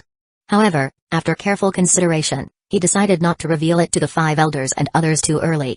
They would encounter more and more Stargate worlds in the future. The world government must figure out the experience of conquering a world on their own. This Cobainari world seemed relatively safe and could be used as a beginner's dungeon for them to practice. So, is there anything useful for me in this world? In fact, had also been thinking recently about whether his strength could improve further. After all, even if he was considered the strongest in the current era on Planet C, he was definitely nothing in the myriad worlds. Thought about it, and finally shook head. Nothing from this Cobainari world, whether it was the Cobainari virus or the new created from black blood, was of any use to him. He wasn't a lunatic who would turn himself into a monster just to pursue strength. His requirement for his own strength was refinement, not quantity. Moreover, since the worlds connected by the Stargate were likely anime worlds, he would definitely be able to find suitable strength or things to enhance his own strength. No need to rush, take it slow. However, the special resources of this world are quite interesting. Put down the goblet, rubbed his chin, and pondered, thinking. Whether it's the Cobain's heart membrane or the McLaughlin high-pressure special steam engine, both are things that can be mass-produced. Of course, the former can be regarded as a non-renewable resource or a renewable resource, depending on the perspective. Meanwhile, at the Stargate base in Kaltatsuju world, Dr. Fritz in the operating room listened to the detailed report from the earphone and fell into contemplation while looking at the disemboweled corpse in front of him. This made the assistant opposite him ask in confusion. Dean? You heard what they said just now, right? Yes. Then tell me, since this living dead only dies when its heart is pierced, how did the one in front of us die? The assistant, also wearing a biohazard suit, was stunned. Then he stared blankly down at the corpse whose membrane was intact. For some reason, a chill suddenly rose in his heart. You mean? I'm thinking, could it, perhaps, not be dead yet? Dr. Fritz uttered terrifying words, causing the assistant's face to turn pale. He had already heard how terrifying the strength of this living dead was. It could easily bend steel, and if you got a wound from it, you would be infected and turn into one of them. Thinking of this, the assistant quickly retreated backward. But Dr. Fritz was lost in thought, continuing to speak his thoughts. I'm thinking, did it enter a state similar to hibernation because it hasn't had food for a long time? If we find the food it needs, can we wake it up again? But Dean, why would we want to wake it up? The assistant stammered. Because we need to understand its body functions. There are no living ones available for observation and experimentation right now, so why not try to wake it up? But we can find prisoners to create living ones. What if the body of people from our world is different from the people of this world? Dr. Fritz countered, leaving the assistant speechless. Regarding its food, from the intelligence sent from over there, it seems to like biting people. What can serve as food on a person is meat and human blood. Thinking of this, the dean of the Biochemical Research Institute, with astonishing surgery and superb skill, sewed the corpse's belly back together. Finishing quickly, he immediately put down the scalpel and walked out of the operating room. The assistant quickly followed, no longer wanting to stay in this operating room. Please bring 3 blood bags of human blood and some human flesh, then send someone to pour them into the abdominal cavity of the corpse inside. Please note, it is very likely to wake up again, so be careful of its bites. Okay, we will arrange personnel immediately. The Cypher Pol 7 agent responsible for security nodded in agreement and began relaying Dr. Fritz's request to their superiors. Their efficiency was very high. They brought the experimental materials in just 10 minutes, and then 2 men in black walked into the operating room and began the operation. Dr. Fritz and the assistant stared intently at every movement inside. One of the men in black tore open the first blood bag, then used his left hand to pry open the corpse's jaw and his right hand to pour the scarlet human blood into its mouth. After pouring, seeing that it had no reaction, he prepared to turn around and get the meat chunks from the box. But at this very moment, the corpse lying on the operating bed suddenly opened its eyes, which glowed with gunfire flash, and then, like a stimulated wild beast, it fiercely bit towards the man in black who was facing sideways. Be careful. The man in black standing on the other side's face changed drastically. He swung his right hand, creating a burst of air, and punched the living dead on the cheek, smashing its entire head into the operating bed. After this 1 second of interception and warning, the man in black opposite instantly disappeared from his spot and reappeared in the corner of the operating room, staring with an ugly expression at the living dead trying to pull its head out of the indentation. It's not dead from this? The Cypher Pol 7 agent who threw the punch was very surprised. The power of that punch, if it hit an ordinary person, even if it couldn't blow up their head, would be enough to turn the inside into mush. Roar. The living dead finally pulled its head out, but one side of its head was clearly dented, and a blackened eyeball had popped out. But it just didn't die. Instead, it seemed to be enraged and pounced towards the man in black who had punched it. Professor Freeze, should I kill it? While easily dodging the living dead's bites using paper arts techniques, the man in black loudly asked towards outside the operating room. First, test its strength, then attack its heart and see what the difference is compared to the previous prisoner living dead. After his guess was proven correct, Professor Freeze was filled with excitement at this moment. We still have another living dead from this world. More detailed information can be obtained from that one. Understood. The man in black immediately stopped his body, used iron body to forcefully block the living dead's frantic attack, and then instantly pierced its heart with a finger pistol. However, as he withdrew his finger, looking at the living dead collapsing weakly in front of him, his eyes were filled with confusion.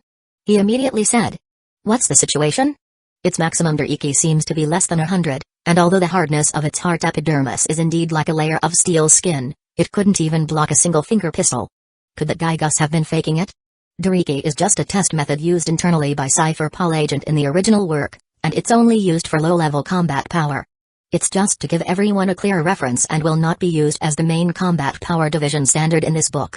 Moreover, this book will not have a combat power datafication setting, unless a certain world itself has such a thing, in which case it will be briefly mentioned according to the plot needs. Chapter 134, Living Dead Warrior. Inside Dr. Fritz's office, 2 research team leaders sat on chairs with excited expressions, watching the former lower his head to read the experiment reports they had just submitted. It's truly incredible. The total cell count of people in this world is only around 40 trillion. Among them, 1 cubic millimeter of blood only has 4,000 to 5,000 white blood cells. This means their self-healing mechanism and immune system are very weak. It's imaginable that they get sick easily and have poor physical ability. Group leader Eli, who was beside him, also nodded repeatedly after hearing group leader Ron's words, agreeing. Indeed, people from our world, even a 10-year-old child, are much stronger than the adults here. Dr. Fritz finished reading the 2 reports, took off the glasses on the bridge of his nose, and looked at them seriously. There was more or less a hint of disdain in the expressions of these 2 people. We cannot draw conclusions so rashly. Currently, there are only 2 test subjects, which is not representative. We cannot be sure if they belong to the majority or the minority, and even less certain if there are even stronger humans. Just like you and this old man, although we are part of the majority, you should be well aware how many people or races have a physique several, even 10 or 100 times stronger than ours. Group leader Eli and group leader Ron were stunned for a moment, then immediately realized this was true. Heaven knows if this world has other races similar to the Fishman tribe or giant race, or people with exceptional talent. You are right, we were being rash. Group leader Ron apologized shamefully. Our current focus should be on this living dead virus. The more this old man looks at it, the more interesting he finds it. Dr. Fritz didn't mind after lecturing them. He pointed a finger at one of the reports and continued speaking. According to the experiment, this is a virus that primarily infects blood. After entering the body through a wound, it rapidly invades the blood vessels, simultaneously causing the infected plasma and blood cells to quickly heat up, reaching a high temperature close to hot water. Such a high temperature will naturally scald the surrounding tissue. The external manifestation is the skin turning black and purple, and the blood in the blood vessels producing a flame-like red radiance due to excessive thermal radiation. When the virus invades the heart through the blood vessels, it can transmit the virus to all blood vessels, including the brain. However, the brain can hardly withstand such high temperature, which leads to brain death, leaving only the instincts the virus needs and pursues, activity and bloodthirst. The two middle-aged leaders listened quietly, constantly thinking and applying their acquired knowledge. At this moment, group leader Eli had a flash of inspiration. Then isn't this an infectious parasite, a special parasite that parasitizes in the human body's blood? Dr. Fritz glanced at him approvingly and smiled.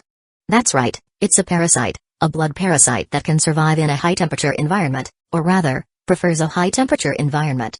If invading the heart is to create a comfortable environment for them, then invading the brain is to control the host, making it search for and consume more food, which is blood. Group leader Ron sighed. What a terrifying parasite. It truly lives up to being from another world, there's truly nothing it doesn't have. What I just talked about was the essence of this living dead virus. Now let's talk about the effect of this virus. Dr. Fritz's mood was somewhat complex at this moment, because he knew this virus would definitely be utilized by the world government. But if such a dangerous virus were used as a weapon, it would certainly cause countless deaths. However, he had no choice and could not stop it. Firstly, because the nerve tissue is largely scorched dry, they won't produce much pain sensation. Similarly, the human body self-protection mechanism will also fail, which allows their strength to not be restricted. Furthermore, through experimentation, they have an extremely sensitive olfactory ability towards blood. Their eyes, due to the radiance generated by thermal radiation, possess good night vision ability. Because their bodies inherently have high temperature, their skin has a certain resistance to external high temperature. Finally, the most special aspect of this parasite is that although they cause blood to heat up and glow, they still preserve some function of the blood cells, such as platelet aggregation. The manifestation is enhanced wound self-healing ability, because they cannot allow the most important resources and carriers to be lost. Hearing this, can you think of its utilization value? Group leader Ron and group leader Eli exchanged glances, both seeing confusion in the other's eyes. Immediately after, the latter said hesitantly, "Creating a large living dead army?" Hearing this, Dr. Fritz shook his head in disappointment, thinking to himself, as expected, geniuses like Caesar are rare. Imagination is truly not something everyone can possess. I said before that this parasite can only completely control the host's operation by invading the brain. So, as long as we find a way to prevent this. Speaking up to this point, the dean of the Biochemical Research Institute paused, his gaze gloomy, and said heavily, "We can allow soldiers to maintain self-awareness while possessing weak pain sensation, supernormal strength, self-healing enhancement, high-temperature resistance, blood sense of smell, blood infection, and the special ability of hardened heart membrane. Furthermore, they only need to drink blood to function normally." The two leaders were shocked by Dr. Fritz's idea, but immediately both showed expressions of excitement. "Dean, won't we have made a great contribution?" "That's right, a great contribution." Dr. Fritz's face showed no trace of happiness. Instead, he said heavily, burdened by his thoughts. "But the problem is how to prevent the virus from invading the brain? Their carrier is blood, circulating in the blood vessels. To intercept it, we can only stop blood circulation, which will inevitably lead to insufficient blood supply to the brain." For a moment, the office was silent. Ron and Eli didn't think they could come up with something that even the dean was troubled by. Now, they just needed to remain quiet. No. Suddenly, a 3D image of a living dead appeared in Dr. Fritz's mind. He felt he had discovered something and quickly picked up another report, flipping through the pages rapidly until he reached the last page, which contained photos of the living dead that had been taken. He saw his gaze focus on the glowing red chest, then move upwards along a red glowing line connected to the heart, continuing to watch this line pass through the equally red glowing pupil, finally stopping at the red glow on the left brain. Indeed. Dr. Fritz compared the three photos, two of the living dead from this world and one of a living dead from a native prisoner. He immediately discovered a common point. Although I don't know the reason, this virus only invades the brain from the left carotid artery, and there are a total of 4 blood vessels supplying blood to the brain. Although cerebral blood vessel blockage might lead to cerebral nerve dysfunction, it's completely worth a try. At this moment, the dean of the Biochemical Research Institute no longer had any conscience or moral entanglement in his heart. Instead, he was completely immersed in the research frenzy of a biochemical scientist. Chapter 135, Technological Power and Strength Planning. As expected of a scientist from the pirate world, truly dark. Just 2 ordinary Cabane corpses were enough for him to study it so thoroughly, and even incidentally expand upon the method for creating Cabaneri. In the treehouse between the moon, Im looked at the report submitted by Dr. Fritz, clicking his tongue in wonder. He truly hadn't expected this director of the Biochemical Research Institute, who never appeared in the original manga, to possess such ability. However, it's clear that due to the lack of a large base number of Cabane, many things haven't been researched, and there's still a certain lack of understanding regarding the Cabane. But he didn't mind. Since he had decided to let the world government use this world for practice, things should take their natural course. This process was a rare experience for personnel at all levels, including the 5 elders, and for various departments. Of course, the main reason was that this Cabaneri world didn't have overly strong combat power, and the transmission route of the Cabane's virus was relatively simple. Im continued flipping through the pages and silently reading the report with an expressionless face. The entire report is related to virus, blood, and tissue. He really is a pure biologist, with absolutely no speculation about the value of the Cabaneri heart membrane. In his opinion, the importance of this thing was no less than the so-called Cabaneri, which is the living dead warrior written about here. Let's carefully consider the characteristics of the Cabaneri heart membrane. Thin and soft like skin, transparent like glass, the hardness of steel, and resistant to high temperature.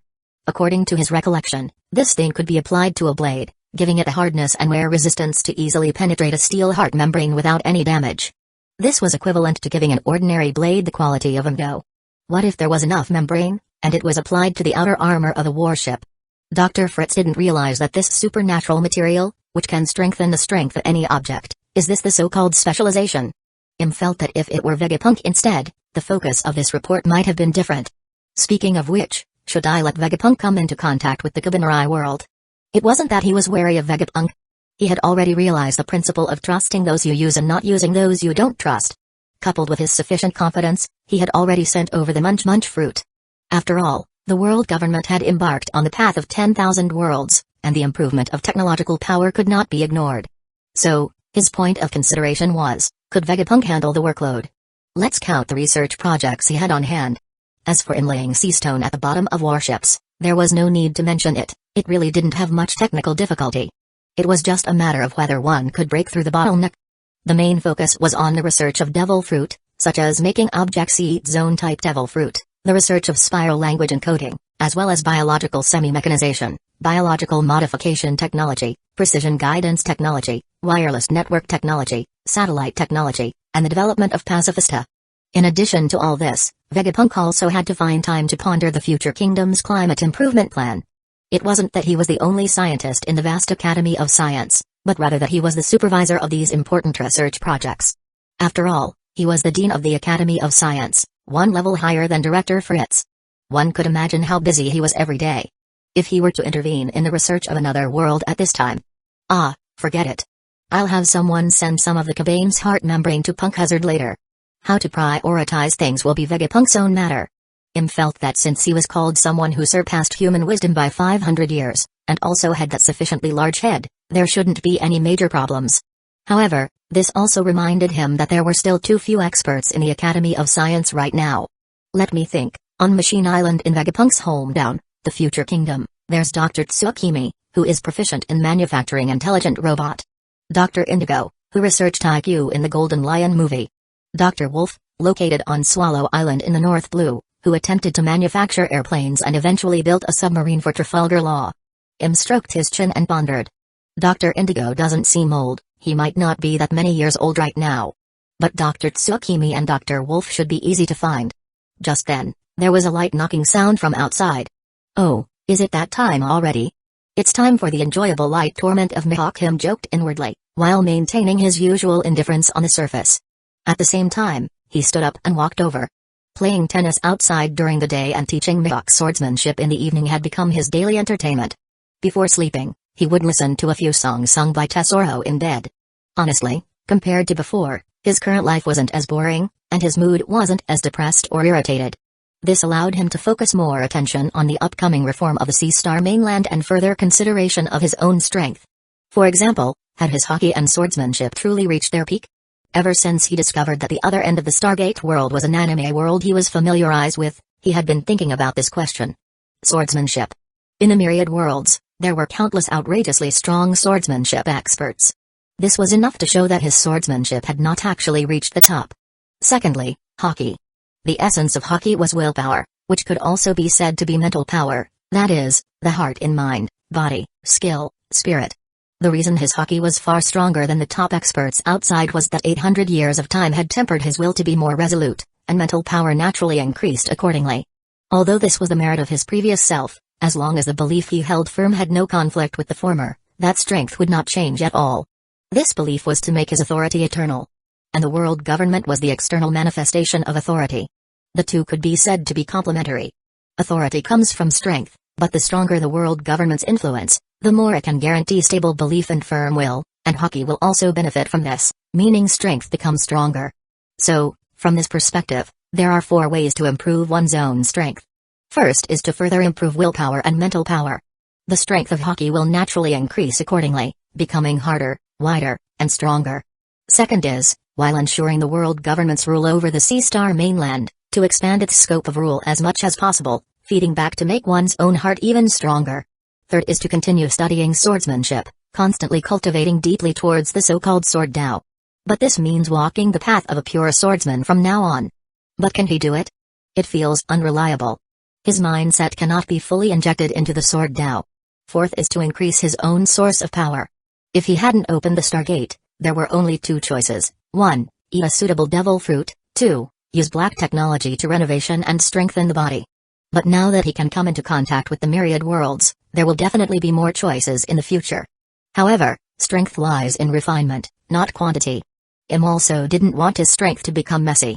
First, in terms of appearance, he must at least look human. Turning into a monster would be meaningless. Secondly, the energy within the body cannot be too complex. It's best if it has suitable compatibility with hockey. My strength foundation is the 3 colors of hockey. This point must maintain the original intention. Chapter 136, Sengoku and Rayleigh's Guesses. Like 2 flowers blooming, each tells its own story. Although the 5 elders, and others were full of interest in exploring the first Stargate world, they also understood that the world government's base was still the Sea Star mainland. Just as the Cypher Pol 9 agent led by Lucci continued to delve deeper into the new world, the Political Affairs Department and the Marines were also thrown into a busy and chaotic state. The passing of the Reverie's agenda item did not mean the matter was settled, rather, it marked the beginning. Dragon's defeat of the Slave King and the operation to clear the Sabati archipelago only removed the 2 biggest scourges of the slave trade in the world. But how many kingdoms and islands are there in the 4 seas and the Grand Line? The slave trade within them is deeply rooted. For this reason, Marine headquarters and all G branches, cooperating with the intelligence support provided by Cypher Pol in the local affiliated countries, launched the largest slave liberation campaign in history across all sea areas. Because of this, many Marine branches could no longer bother with catching pirates. The most important mission at hand was to thoroughly implement the full prohibition of slave trade and full liberation of world slaves, decree name. There was no alternative. Before the Ministry of Police Affairs under the judiciary was established, the police's duty was still the responsibility of the Marines. This directly resulted in a large number of file reports converging on Maniford. Fleet Admiral Khan the Iron Fist alone simply couldn't handle them all, so Marine Admiral Sengoku and Chief of Staff Tsuru had also been stuck at their desks these past few days. This was the result of an army having too wide a scope of authority. As for Garp, who knows where he's off playing? Oh, I remember, he went to Fishman Island. Before, this old man thought that the higher-ups transferring the Bounty Research Department and some Marines to the Ministry of Police Affairs was intentionally suppressing us. Now it seems they were helping us. Kong the Iron Fist sighed with emotion during the precious free time he managed to carve out for a tea break during lunch, speaking to Sengoku and Tsuru who sat beside him. As the Fleet Admiral, he had naturally received the reform plan from the 5 elders and knew that the world government intended to strip the police function from the Marines. He had also revealed this to Sengoku and Tsuru. Fleet Admiral, this busyness won't last long. Once the slave trade in various places in the world is mostly cleared, all work will return to normal. Sengoku said with a smile, sipping his green matcha. However, I am quite supportive of this reform. Although the Marines' influence and scale are affected, we also become purer, only needing to focus on matters at sea. At this moment, Vice Admiral Tsuru showed a gentle and beautiful smile and said, "The existence of the Ministry of Police Affairs doesn't just affect us Marines, it also means taking away judicial power from the affiliated countries.